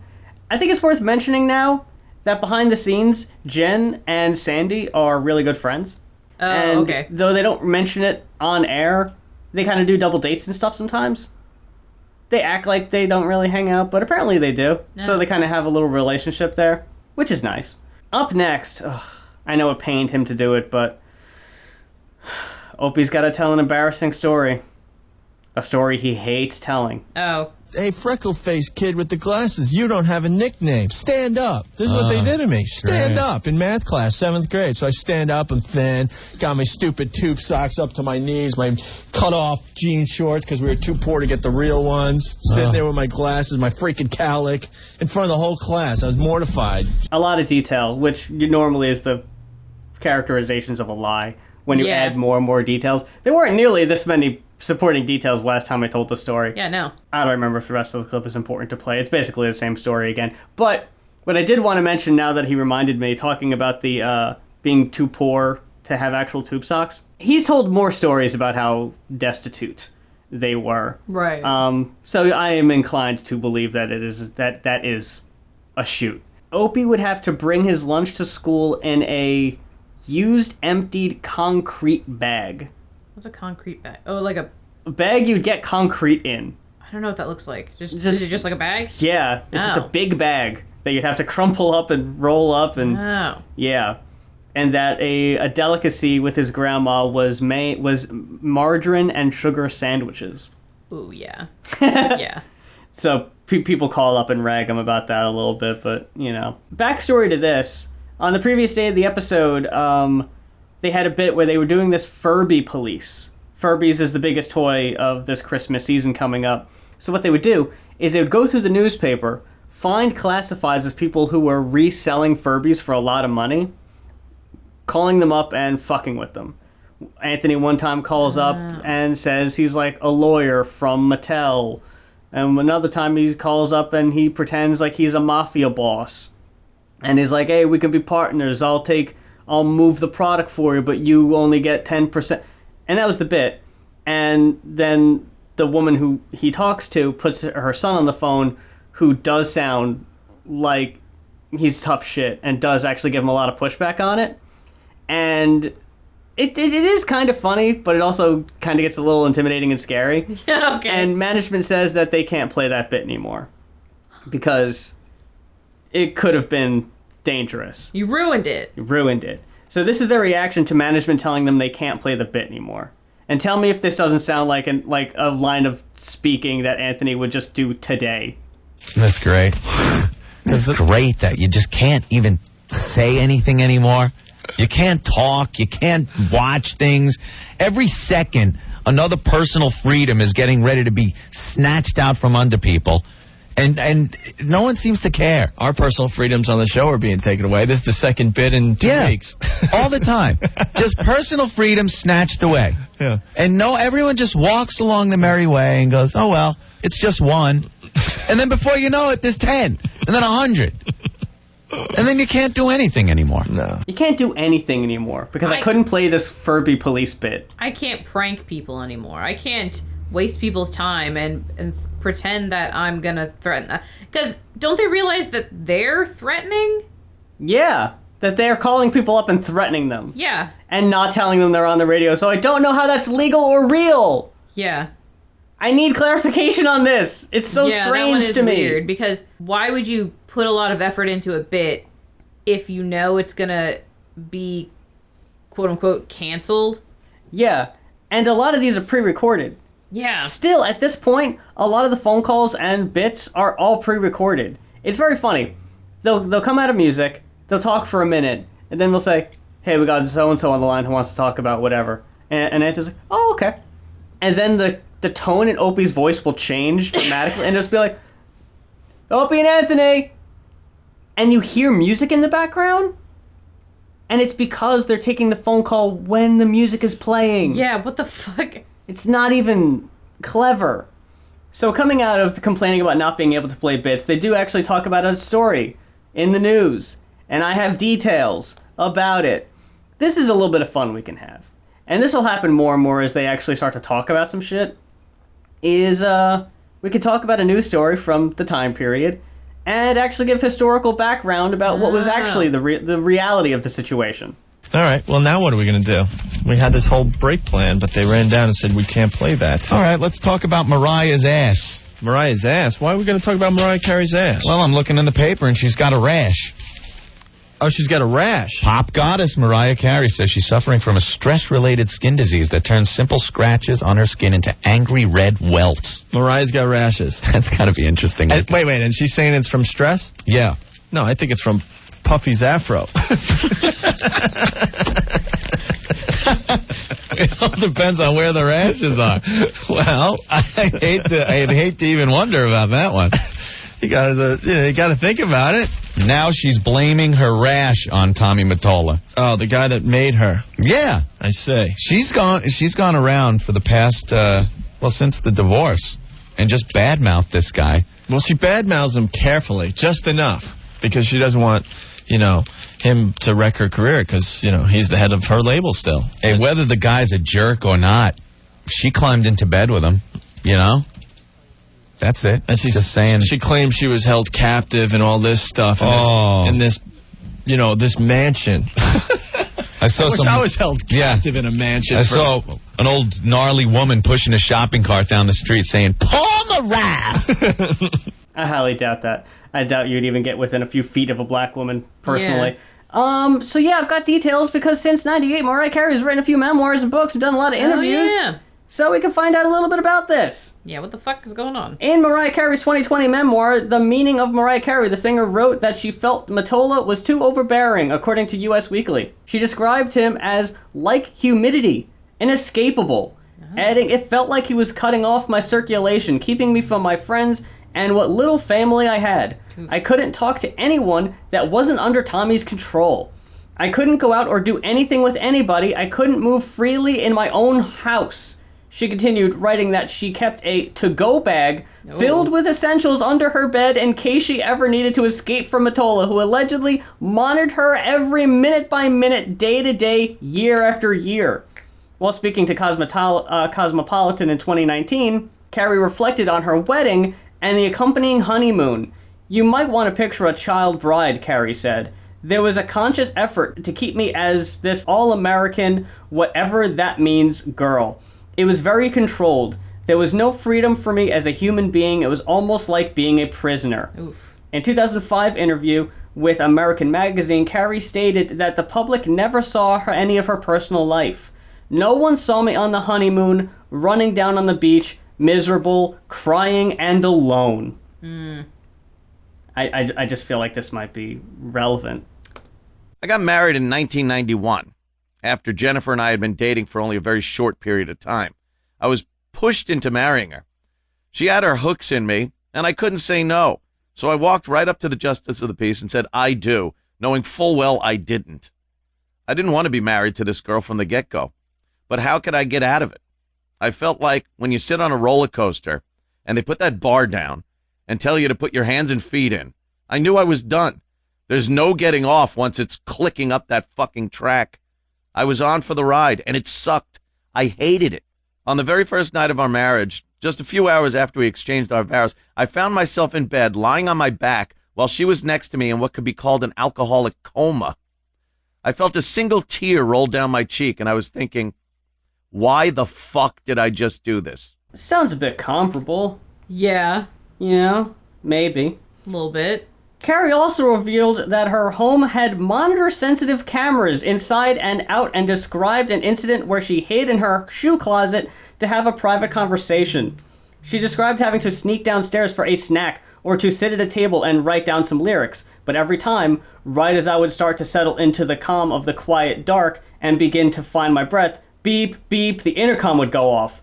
I'd jump up and the words, "What you doing?" would crackle through the speaker. Ugh. In her book, Carrie wrote about several incidents where she noticed Matola's racism towards her and other people. From the moment Tommy signed me, he tried to wash the, quote, urban off of me. Just as he did with my appearance, Tommy smoothed out the songs for Sony, trying to make them more general, more universal, more ambiguous. I always felt like he wanted to convert me into what he understood as mainstream artists, she wrote. Also made a comment about within a year of Diddy being signed to his label that he'd be shining his boots within a year. You know, just making generalized racist comments about people. Oh, I see what you're saying. Once Carrie realized she wanted a divorce from Tommy, it had been when he'd threatened her with a butter knife. He pressed the flat side against my right cheek, every muscle in my face clenched, my entire body locked in place, my lungs stiffened. Tommy held the knife there. His boys watched and didn't say a word. After what seemed like forever, he slowly dragged the thin, cool strip of metal down my burning face. I was searing with rage from the excruciating humiliation of his terrifying, cowardly performance in the kitchen, in front of my colleagues. That was the last show with me as the captive audience. Fuck. So yeah, I would say maybe a rash from stress might be the way less than you might even expect from how terrifying this experience is. But, oh no, Opie would love to be held captive in a mansion. Go fuck yourself. Yeah, like, you should be so happy to be... He made your career. You owe him. Exactly. Go fuck off. Right after this, because that conversation doesn't last very long, they run out of stuff to talk about again, and O and A become pretty petty against each other. Well, great. That was some good radio, too. Well, thank you, Opie. Why don't you add something to the melee? Go ahead. Go ahead. You're on. All right. I'll add something. Go ahead. Don't make it some kind of red little liner business station thing. Okay, I'll mention something. Go ahead. The tree lightings tonight, Anthony. All right. Why is it going to take 2 hours to turn the damn tree on? I have no idea. Why would it take 2 hours to turn the tree on? Seriously. Why can't we just turn the damn thing on and move on? They have to make this big celebration and have all these bands perform. Is that it? When they don't have a bit lined up, their true chemistry comes out. Yeah. There are some episodes where Anthony maybe talks as himself for a few minutes, and he's doing character voices for the whole rest of the episode. It sounds exhausting. Weird. But sometimes that's just Germa? what... Huh? Who is he, Germa? Yeah. Sometimes that's just what they fall back on. And this actually comes up later in the episode after the clip I'm about to play, but I didn't include it because it's extremely boring. They talk about a book that just came out that is causing a little bit of controversy with a teacher having read the book to her classmates. I looked it up. I don't know how much coverage of this there was. I don't really hear many people talking about it today, but it's an interesting and almost sounds like a break Anthony would have on his show today. There's a book out called Nappy Hair, and it's about a black child, I guess, with nappy hair. And she should be proud of her nappy hair. Right, and it was written by a woman who had nappy hair as a child, and it's kind of based on her. And she was a black lady. Yeah, obviously. And this white teacher in Brooklyn, was it? Got in all sorts of trouble for reading it. For reading nappy hair in class. Now, if that isn't the most ridiculous thing I've ever heard, she got death threats and threats of bodily harm for reading the book Nappy Hair because, what? She shouldn't be reading it because she's white. You're right. That's it. And the woman that lunged at her and threatened her, this teacher had tutored her daughter, who was doing very poorly in school for 2 years, and got her grades up. Yes. So, but that doesn't matter. And then for the fact that she's reading nappy hair. And then the school decided to bring her back, and the white teacher, I forgot her name, I'm sorry about that, because she's all over the news lately. She decided, I'm not going back there, I'm going to transfer to another school district. Might as well. According to the teacher, the kids seemed to enjoy it and liked the book and liked the reading. She claims that one kid's mother was very offended and upset that she read the book as a white woman.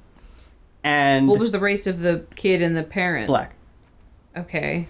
And said that, she shouldn't have been reading this book. And the quote was something to the effect of, like, if I see you, it's going down, I'm coming after you. Something like that. Not necessarily a death threat, as Anthony said.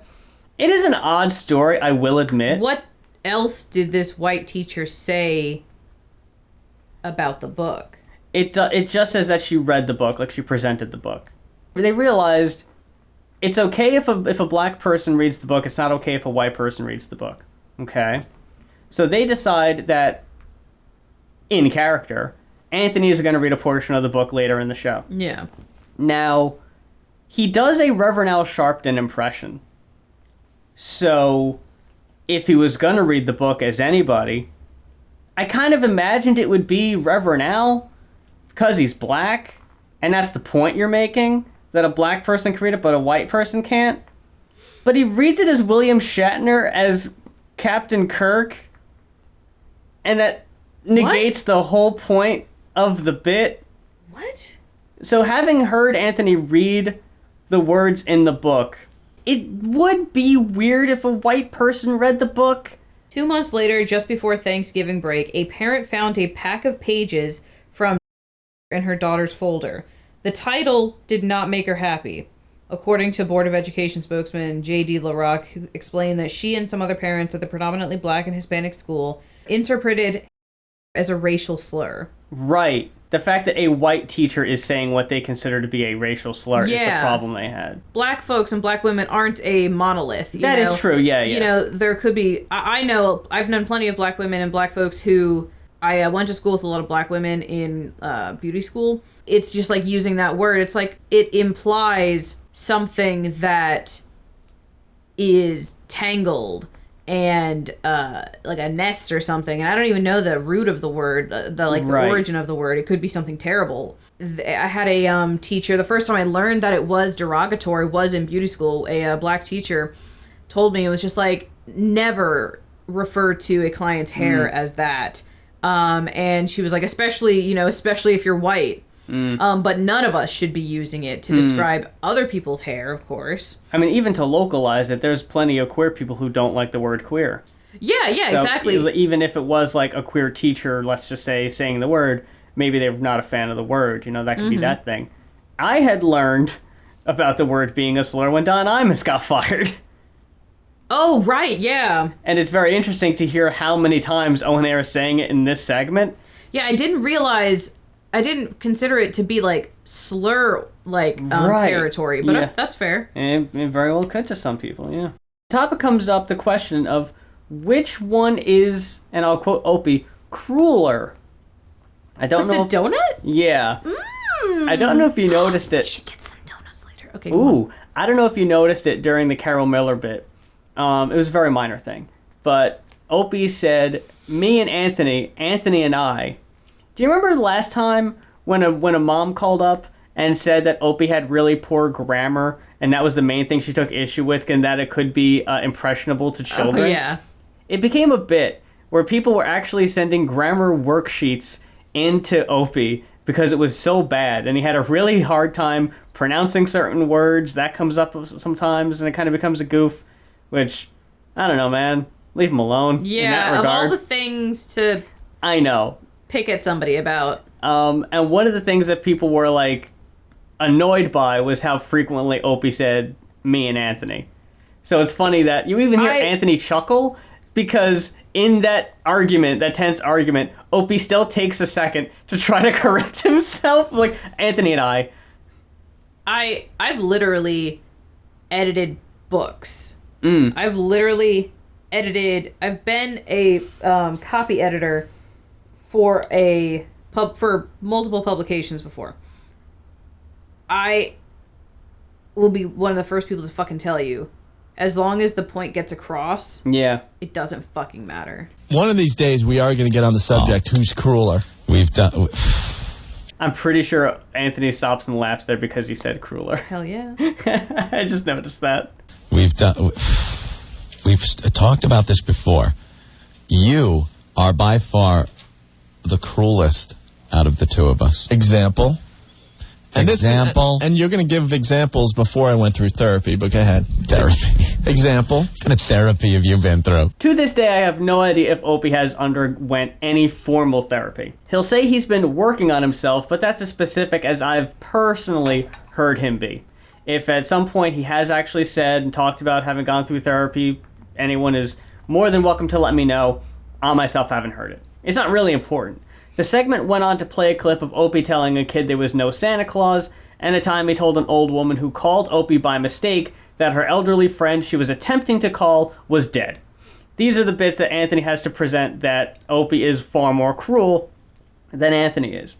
Opie rebuts by mentioning a prank call Anthony made to a funeral parlor, asking if the deceased was there, asking if he could talk to them.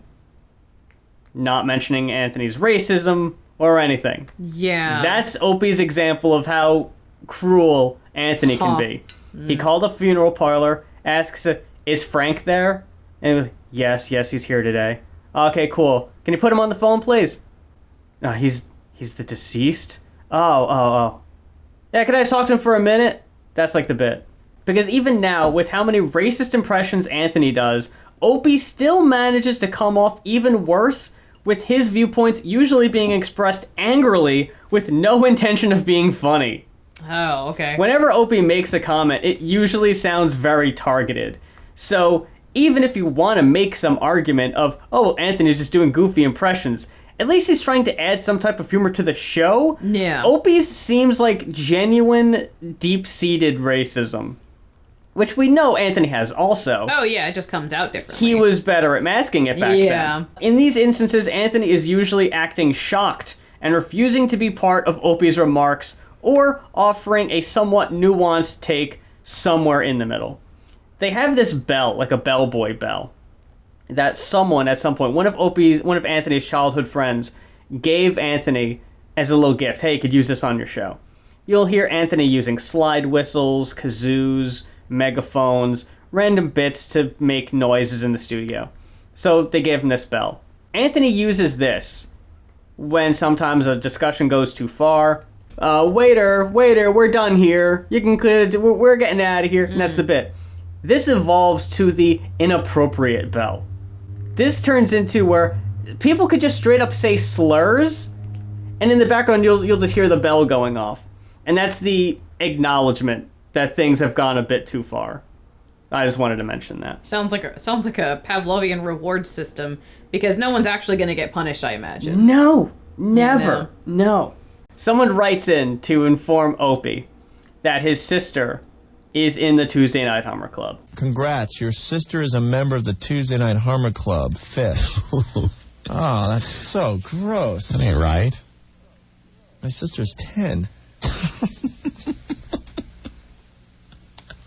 That's terrible. Nah, just kidding. She's 13. So that's okay.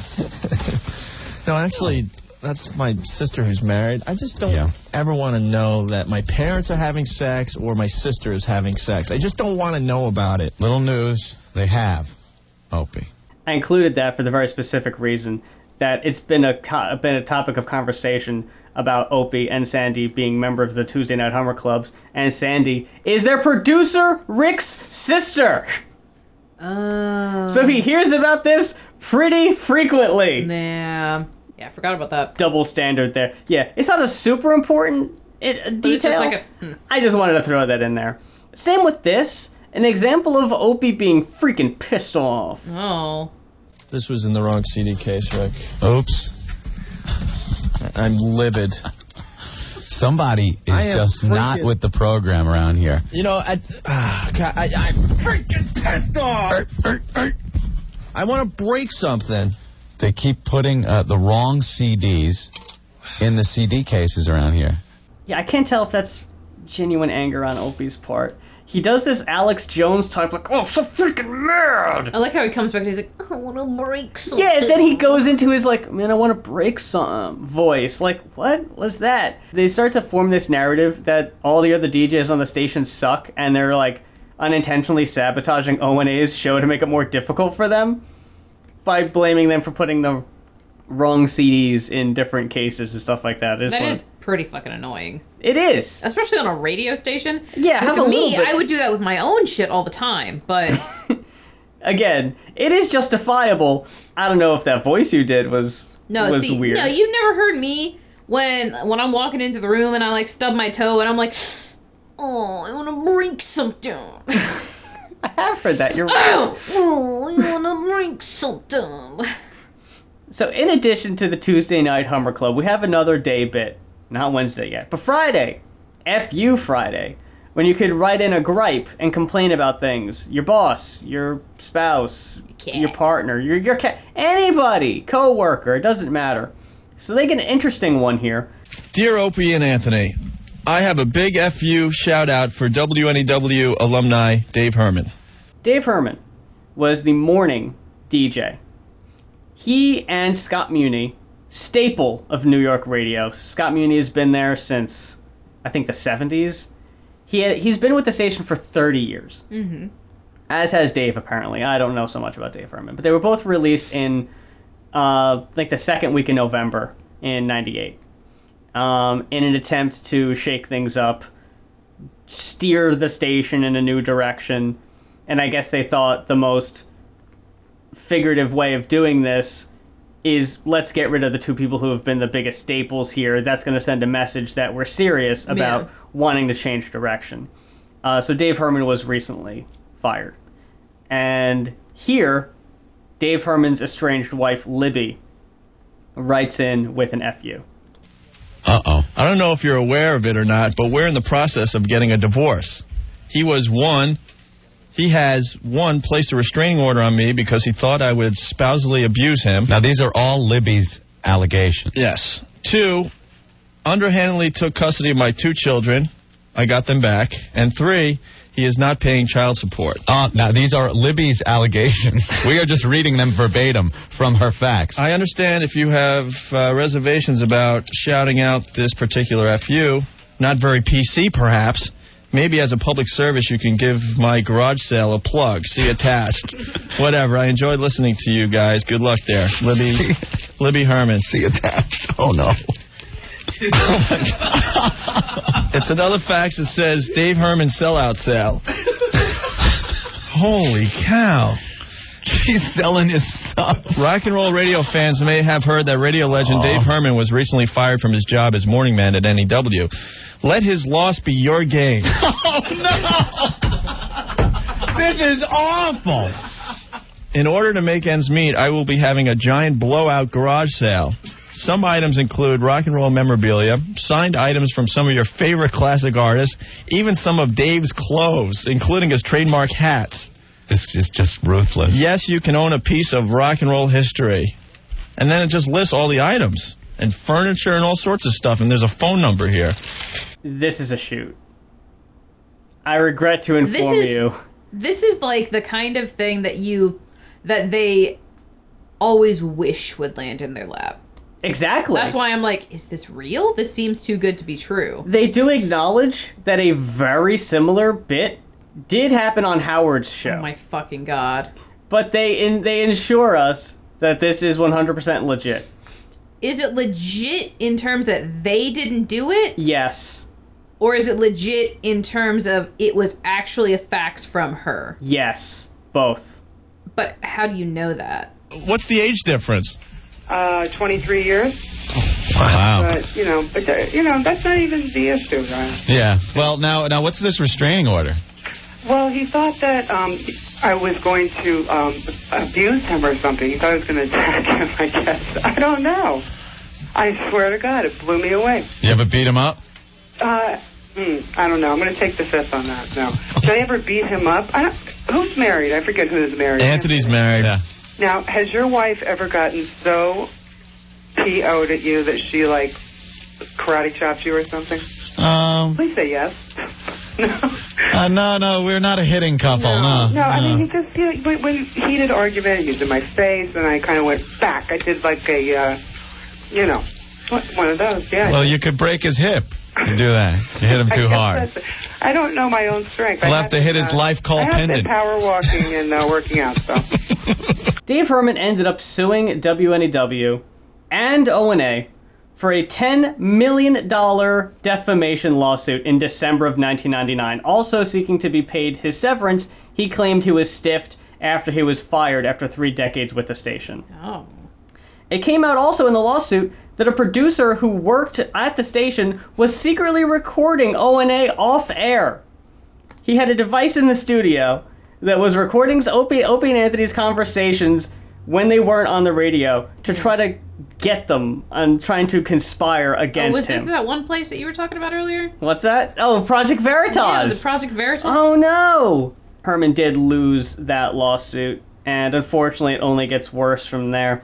In 2013, he was arrested at an airport, attempting to solicit sex with a 6-year-old in the Virgin Islands, having bought 3 tickets for himself, the young girl, and her mom.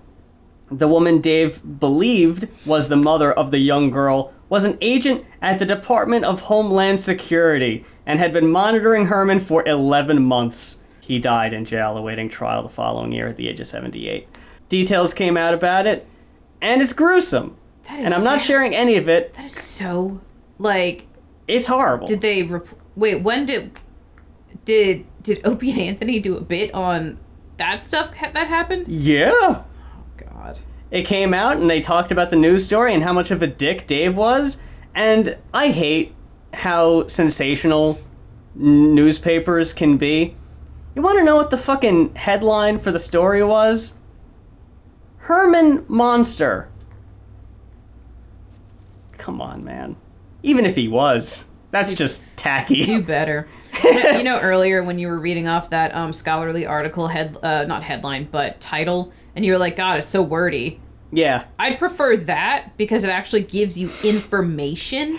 Yeah, Dave Herman. What the fuck? The Dave Monster. Herman Monster. What is that? Right, yeah, I was like, excuse me? Yeah, what? So yeah, that's all terrible and unfortunate for everybody involved. Interesting. So yeah, not a bit. Very real. And even from here, we have another bit with another character we're going to get introduced to. Oh, so these are characters. Well, in this scape of our story. They are real, but they're characters in our story that we're looking over. No, I meant like, do they come back? Like, oh, yeah. Recurring. This guy is a recurring character. Oh, okay. They're the guy we're about to meet, Ben Sparks. Buddy and I just decided I had the bright idea to go to a large nightclub. It's known for, strange activity. So Ben works at the marketing department of WNEW. He's in his early 20s, and what they're discussing here is the station's Christmas party had recently happened. They all got very drunk and everything, and after they all went their own separate ways, Ben goes to what he describes to as a strange nightclub where strange activity goes on. So when we arrived in the nightclub there, about, 12:30, we noticed these 3 women, dressed very well and dancing together and going at it. So to speak, my friend Decker approached them, started dancing with them and, feeling them. Now, are these ladies hot? They were very hot. Well endowed? Oh, yeah. You're thinking you're doing well, right? Yeah. Okay. I think we're doing very well. Everything's going really well. We convinced them to leave with us, which I blown away after like a half an hour to get out of the nightclub, go to the bar. Gee, I wonder where this is going. Where do you think this is going? They're call girls? No.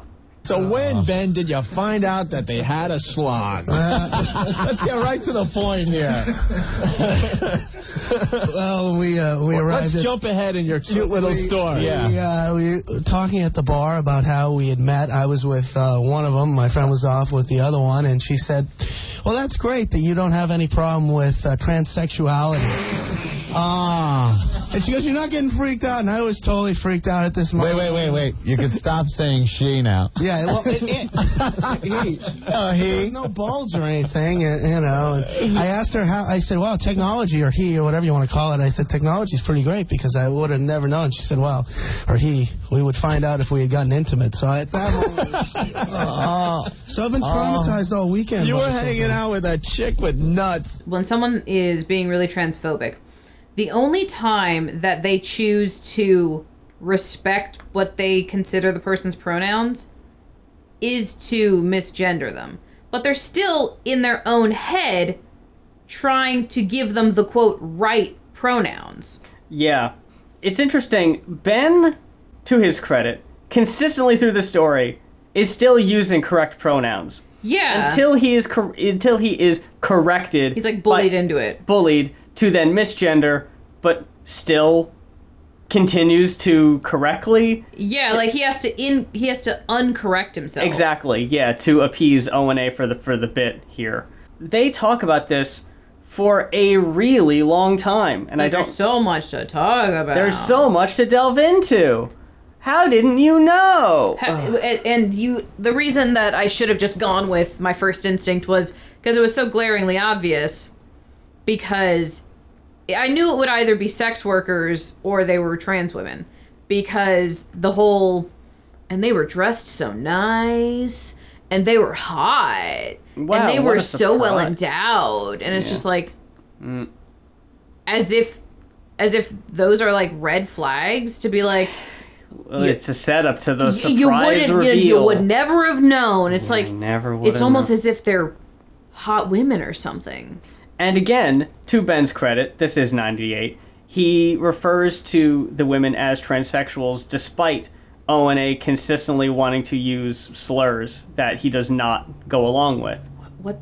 You don't have to leave it in, but what slurs would they be using at this time? Hermaphrodite. Oh. Which isn't necessarily a slur, just an incorrect classification. A lot At the of time, people do they didn't consider know it a it. slur. Well, yeah. Yeah, I just don't think they would have thought about At it the time, as using a slur. There are worse words you could have used, and they do. What was the... Oh, yeah, The Rock was fucking using that word all the time. He used it a lot in the late 90s, yeah. So unfortunately for Ben, he's rewarded for his progressive for the late 90s with a brand new nickname that carries for the next few months. Hey, look who's in the studio. Ben the Fag. As our listeners. We haven't come up with that name. There's a listener out there that calls all the time and likes to know what's going on with Ben the Fag. And Ben is like, not at all a fag. He just got in a situation one time where he was with some transsexuals, transvestites, whatever they were. And he claims that he was too drunk to realize. He walked out with 3 gorgeous girls, and they turned out to be 3 guys. Yeah. Yeah, well, that happens. It happens to all of us, right? Yeah, it just happened to me, like 3 times last week. Yeah. Walked out with some chick with a beard. Yeah, Anthony makes that mistake all the time. Oh, yeah. It's common. I completely understand. Every single night. I'm not shaming Anthony when I say this, but it is known that he did have a short relationship with a trans sex worker. It's no shame. It's just like interesting. It is interesting that to you'd know. be so like that. Right? Yeah, put a pin in that. They hold a contest, well, not a contest, I guess it's a meet and greet, called Bash the Bronco. The Jets and the Broncos have a football game coming Sunday. And I think it was whichever team won would have either been they would have went on to be in the Super Bowl, or they got their hands on a used Bronco vehicle. Okay. For viewers to come by, or listeners to come by, and beat with sledgehammers and get their aggression out, and like spray paint anti-Denver Broncos shit on it, and it's a harmless little hacky radio bit, honestly. So Ben gives an update because he gets recognized at the Bash the Bronco event to interesting results. The one at the Bash the Bronco promotion when you guys introduced me at the very end. Yeah. That one guy that like wanted to kick my ass because he was like, you guys, Opie goes, hey, it's Ben the Fag, and then that guy was, Well, there are people who aren't very open-minded. Right. Unlike you guys. Well, it's just a tragic nickname. I thought Opie was a stupid nickname, but having Ben the Fag, I think, is worse. It's so worse, we're going to perpetuate it and use it. Ben ends up being executive producer for the Opie and Anthony show in the XM years. Okay. Until 2015, when Ben Sparks was arrested for sending countless harassing texts to Opie. A disgruntled ex-producer for Opie and Anthony has been busted for allegedly harassing and stalking the co-host of the former talk radio show. According to the New York Post, 40-year-old Benjamin Sparks sent Greg Hughes, a.k.a. Opie, over 40 insulting text messages for 2 days, beginning September 18th, the criminal report states. Fucking law-breaking piece of shit you are. Have fun, I got you, Sparks allegedly texted Hughes, who now hosts the Sirius satellite radio show Opie with Jim Norton. This is after Anthony gets fired. Everyone wants to take you down, the irate former employee continued with his hateful barrage. Get ready for many lawsuits. I have good lawyers looking forward to taking your money. Hughes reportedly told Sparks, who was arrested in October, to stop contacting him, but to no avail, court papers show. I unfortunately don't have any more details on this. They didn't talk about it on air as far as I know, and I don't think Ben was ever formally charged with anything. I think he was just arrested for harassment, and I think it got dropped. But I don't know enough about this, and I wish I knew more. Yeah, that's really weird. What crimes? Yeah. What crimes? Yeah, what crimes did Opie do? What juicy crimes? Give us the deets. Before we get into our closing bit here, they talk about a bit from the previous night's Monday Night Raw. Oh, and okay. I just wanted to include this because it's kind of funny to us, except for one thing Opie says, which I'll acknowledge here in a second. And all of a sudden this chick comes out with this other chick that looks like a man, but she's a chick. Mm-hmm. The blonde girl. Okay. I don't know any of the names yet. I don't know her. She's pregnant or something. Right. All right. And all of a sudden, while they're fighting, she gets up on the apron of the ring, and next thing you know, she kind of falls. She falls down and starts screaming, "My baby! My baby, my baby!" And supposedly, no one knows who got her pregnant. And this isn't Days of Our Lives, people. This is all wrestling, This is right? wrestling, yeah. Then they get the stretcher, and they get her out of the ring. Mm-hmm. It's not like the old days with the Hulkster. No. About eating your vitamins and saying your prayers? Saying your prayers and eating your vitamins. No. It's flipping the bird and going crazy. Opening up a can of whoop-ass on you. I wanted to quote that and to preface that by saying, the woman that looks like a man that Opie is referring to is Jacqueline. Yeah, I was like, what? What? Because I thought they were talking about the thing that we keep seeing. With China? No, not with China. With, what the fuck doing the grind? Nicole Bass and Sable. Bass, yeah. You got a problem? Yeah, because Nicole Bass was arguably like the most swole woman. She was a bodybuilder. Even more than China, honestly, because China started slimming down. She went down the path of being like, I want to look more feminine, whether it be for the show or for herself. Yeah, this was before the Sable and Nicole Bass thing, and I actually think O&A would have recognized Nicole Bass as she was a member of Howard Stern's Whack Pack. Right, yeah. So yeah, it's an odd thing for Opie to say. And it's just funny to hear them. She is fucking buff, so. Yeah, sure. I do think it's funny to hear them talk about things that I'm familiar with, but time period of the times when Anthony will go on long rants talking about how much he loves Half-Life. It's very interesting insight to just hear Anthony talking about head crabs. This last bit, I think might be sort of a breakthrough. And this is when this came up in my listening, I was like, oh, we've got an episode. So O&A are talking about when they were younger, who they found attractive. Oh, okay. Opie says that he would have a crush on people like Barbara Eden from I Dream of Jeannie. And Anthony would argue, well, I was more into the girl from the Bad News Bears. Girls my age, like Marsha Brady. The younger girls. I was into cuter girls who were around my age, while Opie is looking at older women. So the callers call in, And they're all on Opie's side, saying like, oh yeah, I was into like Farrah Fawcett. And Anthony's like, no, all these women looked like they could have been like friends with my mom. They're all older. And it's at this point that brother Joe, Anthony's brother, Joseph Cumia, who we heard on the WBAB show, performing the Gonna Shock OJ, he calls up and he's got an unfortunate story about Anthony's childhood. Oh, on the radio. Well, Joe, he's going to analyze you. He thinks he knows why you're into older women. Not into older women. Not into older women when you were younger. When I was younger, I wasn't into the older women that were on TV. I was into the girls that were my age. Yeah. Right. And he's figured it out? Yeah. Hey, Joe. Yeah. What's up? And I gotta do it, man. Uh-oh, what? I can explain Anthony's aversion to older women. I think. I'm not positive. Uh-oh, what? But I think I can. What? Well, when we were growing up, we lived in California for a couple of years. Oh, here it comes. And does the word buzz mean anything to you? Yeah. All right. Anyway, Buzz was older. She was much older than Anthony, and she was a friend of my dad's and his wife. And well, there were a lot of those girls out there. They were older and they had the morals of like a crack hoe.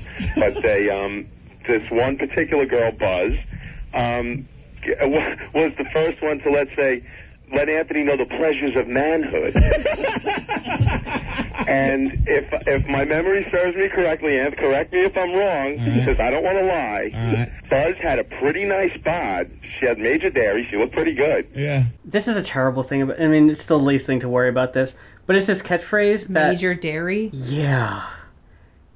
And Anthony even tries to use this a couple times. It does not catch on, luckily for everybody. But she had like that connecting eyebrow thing going on, like foliage above her eyes, and she had like a distended forehead. You lost your virginity. And wait, from it gets better. Street. And an undercut jaw, like a Neanderthal, more like a Cro-Magnon. Yeah, I think she was, what, 20? She was 20, 21, something like that. Anthony was about 13, I was 12. 13. Wait, how did this come about? The old man hooked it up. Yeah. On my 13th birthday. So... That sucks. So it's at this point, we didn't talk about this at all, and we'll eventually get to it, because Anthony talks more about his childhood as it goes, and I've mentioned this from time to time in previous episodes about Anthony's childhood's terrible. Mm-hmm. And, it was after his parents got divorced, and Anthony's dad moves out to California. Joe, Anthony, and their sister Dawn, their younger sister Dawn, all move out to California with the dad for a few years. Dawn ends up coming back after a year. Joe and Anthony spend much longer out there. If this story itself wasn't enough of an indication, Anthony's dad is a major piece of shit. Yeah. He's a real asshole. And we'll hear more stories about how terrible he is. But this is the worst thing. This is the worst thing he's done.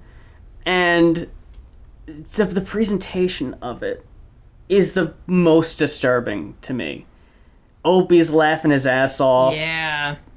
I mean, Anthony and Joe are both laughing their asses off about it. If I were Anthony, I don't know how I'd react. I mean, like, what can you do more than... I mean, you were there when it happened. You remember that it happened. Yeah. And you've come to terms with it to whatever degree you're emotionally capable of. Yeah. So, like, yeah, you're just going to laugh it off. He left her there to babysit. Yeah. And then him and his wife went out, and I thought we were just going to sit and watch TV. And this girl, Buzz, goes, why don't you go up and take a shower? I'm like, oh, okay. I'm still not figuring it out. And I get out of the shower, and I go to walk downstairs, and from my father's room I hear, aren't you coming in? And still I'm like, oh, what you doing in here? What? I turn and look in the bedroom. All of a sudden she's sitting there, and the sheet is up to her belly with the huge boobs hanging over the top of the sheet. And then I just went like, oh my God, here it is. Here it is. It's going to happen. So yeah, I crawled in there, and I didn't take my underwear off. I didn't know the protocol at this point. So like she's running her hand down my side, and she gets the underwear. She's like, "Oh, you're gonna take these off?" It's just a mess. You sure she didn't just like grunt? That's pretty much that's what I figured. Anthony's aversion to older women. Maybe that's wow. You psychoanalyzed me. Yeah. Joe, you ought to be a shrink when you're not making ductwork. Thanks. It is very interesting that his brother decided to bring this up on a radio show. Yeah, as a funny bit. But it's also interesting that his brother understood that it could have been such an impactful thing. Yeah. That I know why you don't. It's not just as simple as it's because an older woman who was unattractive was you got intimate with her once. No. It's because he was 13 and it happened. Yeah. Without any of his say. Yeah. And his dad hooked it up. Like, it's a birthday present. They're so close to realizing that this was sexual abuse. Yeah. But it's just like, here are all the details, but I'm entirely dissociated from the fact that it happened.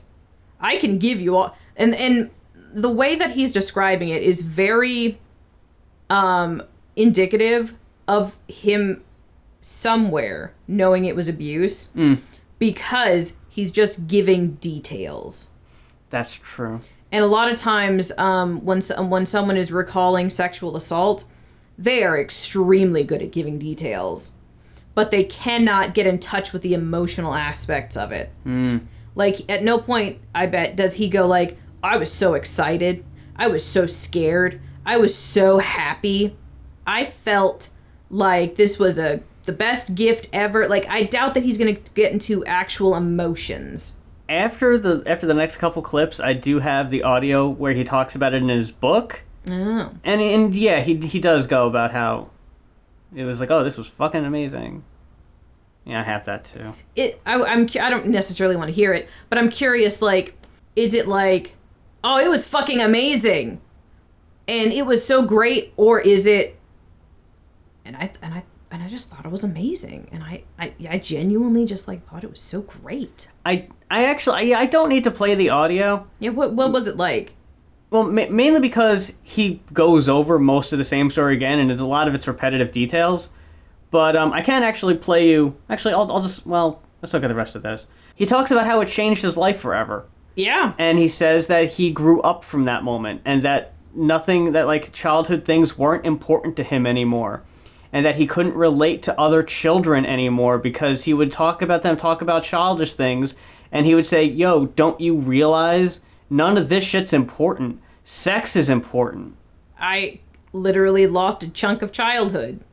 When Anthony talks about how he has arrested development specifically, and how he still sees himself as a child, I wonder if this has anything to do with it. I mean, it has become an inside joke. And I mean, Opie has jokingly at times called Anthony a pedophile. And if you do look at some of the girls Anthony has had long relationships with, they all do look very, very young. There is always a pretty big age gap between the two. Yeah, it's carried on for sure. Yeah. I think that's fair to say.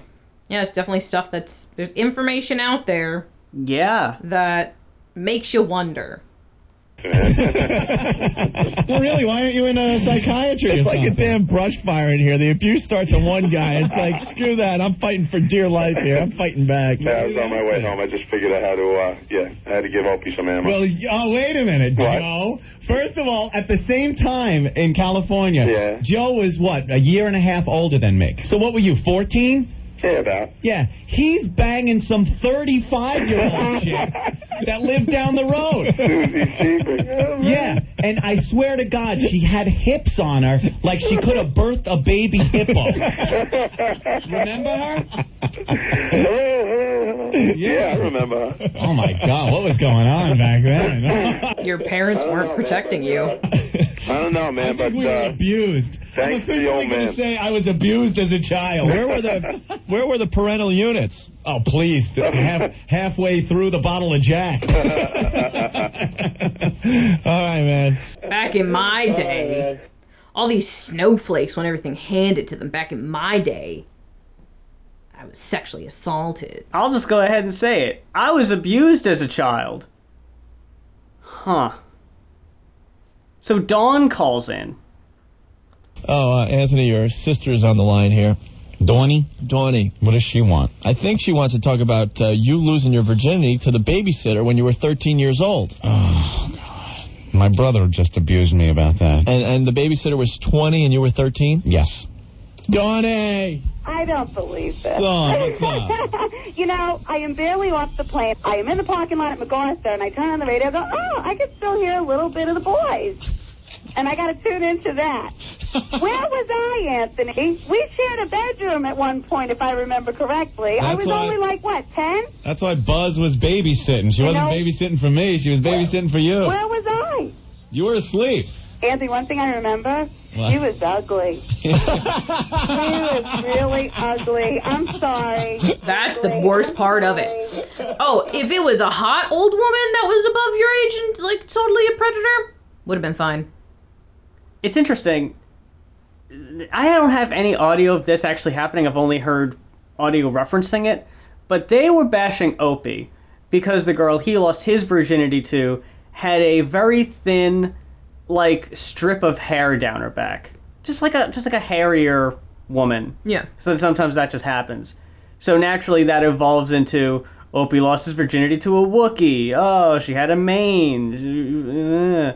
So now Opie feels vindicated. Haha, you made fun of me for so long. Well, guess what? You were abused, so I win. Yeah. You have a beautiful wife. You've had some pretty girlfriends and stuff, but she was ugly. She really was. Now I know why Anthony abuses me so bad about how I lost my virginity. He didn't want this to come out. Oh, God, us Italian girls can have sympathy for the hairy women. Cool. All right, Dawn. Okay, let me watch the road here. Talk to you guys later. Bye. I don't have any dirt on Dawn. By all accounts, every time I've heard Dawn, she just kind of seems like a unwitting participant of a lot of really fucked up shit. And according to Ant's story, she wasn't there. And that what Anthony says was that Dawn went back to live with her mom after a year of living out in California, and I'm pretty sure this happened after that. So according to the book, he just mentions that she was just babysitting him and wasn't babysitting Dawn, but who knows? Not exactly the most important detail of the story. Yeah, weird. It puts a lot of Anthony's personality, modern, current day, into perspective. Yeah. And look, I think we've already made this abundantly clear, but I'm just going to go ahead and say one step further that I'm not happy this happened to him. No. Even though he's a real piece of shit, and I don't like him at all, and he has very few redeeming qualities, he did not deserve this. Yeah, no. Because think of the shittiest adult you know. And a lot of times, you can go back to their childhood and see some of the steps that had been taken. Some of the things that were taken from them. Some of the things that were done to them that shaped their adulthood. It could be anything as small and cumulative as just, like, neglect. To, like, assault and abuse. And I'm of the school of thought that nobody is, like, born shitty. Right, yeah, no. And your upbringing is a huge part of who you become when you're older. And once you get to, like, 18, like, you're, like, legally an adult and everything, whether or not mentally an adult, you know, mentally mature, but, you know, just as in terms of the law, you become responsible for the actions you continue to make. Like, shittiest person you can think of, probably had a shitty childhood. And that sucks. And we need to do better for children. Yeah. And protecting people and protecting our kids and stuff. When that child gets to a certain age, though, they are accountable for everything they do. Mm-hmm. But yeah, there's so many fucking factors that come into play with what shapes us. And, like, yeah, it's like he continues to make terrible decisions that are, rooted in things that he refuses to acknowledge. So, like, yeah, fuck Anthony. Yeah. Sucks that happened to him, though. Yeah. Well, I hate that is where we left off, but this was already the most material I had ever culled for an episode already. So I was like, I wanted to include more, but I just couldn't. Yeah. We couldn't fit any more into this episode. There was so much. Between the Carol Miller fight, this, Ben and the trans women, the recent clips with Elon and Trump and all that, it was loaded. Mm-hmm. But I do want to thank everybody for listening to this episode, and I hope y'all let us know what you think of the show and what you like about the show, what you might want more of, because I've already been listening to a few more months into 99 and pulling some in my head that I want to do for the next episode. What I really hate about 1999 is that I only have episodes from, I think, the first 5 months, and then there's just nothing from June through December, except for a couple of best of episodes, which I might be able to get some clips from. I guess they thought, hey, those are the best parts. Yeah. Maybe I'll get something. I was under the impression that these were Opie's recordings. I don't think they are. I think someone was actually bootlegging these. Yeah. And there's just so many that exist now. And that even the April 1st prank that got them fired from Boston wasn't recorded by Opie. Someone else recorded it. So when I tried to reach out and ask Opie if he had the following day's episode, no, he's not going to have that. Yeah. So we don't have a whole lot to work from, which sucks. But it does pick up a little bit. And there's a good bit in 2001 and 2002. And every single XM show exists. So we'll have plenty of material to go over. And I feel like the concerns we had about these older episodes, we're not going to run into as much after this point, because these shows get less bit heavy. Anthony does not nearly as many impressions. They're having more conversations. No They're impressions? Well, there's still some. There better be some. He does a dead-on Popeye after a while that he does almost every single day. His Steve Austin was pretty good. No, that was the worst one. No. I thought it was pretty good. He does an okay Popeye. He does an okay Elmo. But that does it for this week's episode. And we'll get the next one out whenever, I guess. And since I have no idea how to end this show properly, I'm just going to end it with a weird out-of-context clip. Grand Poobah. Grand Poobah. Grand Poobah. Grand Poobah. Grand Poobah. Poobah. Poobah. Grand Poobah. Poobah. Poobah. Poobah. Grand Poobah. Poobah. Grand Poobah. Grand Poobah. Grand Poobah. Grand Poobah. Grand Poobah.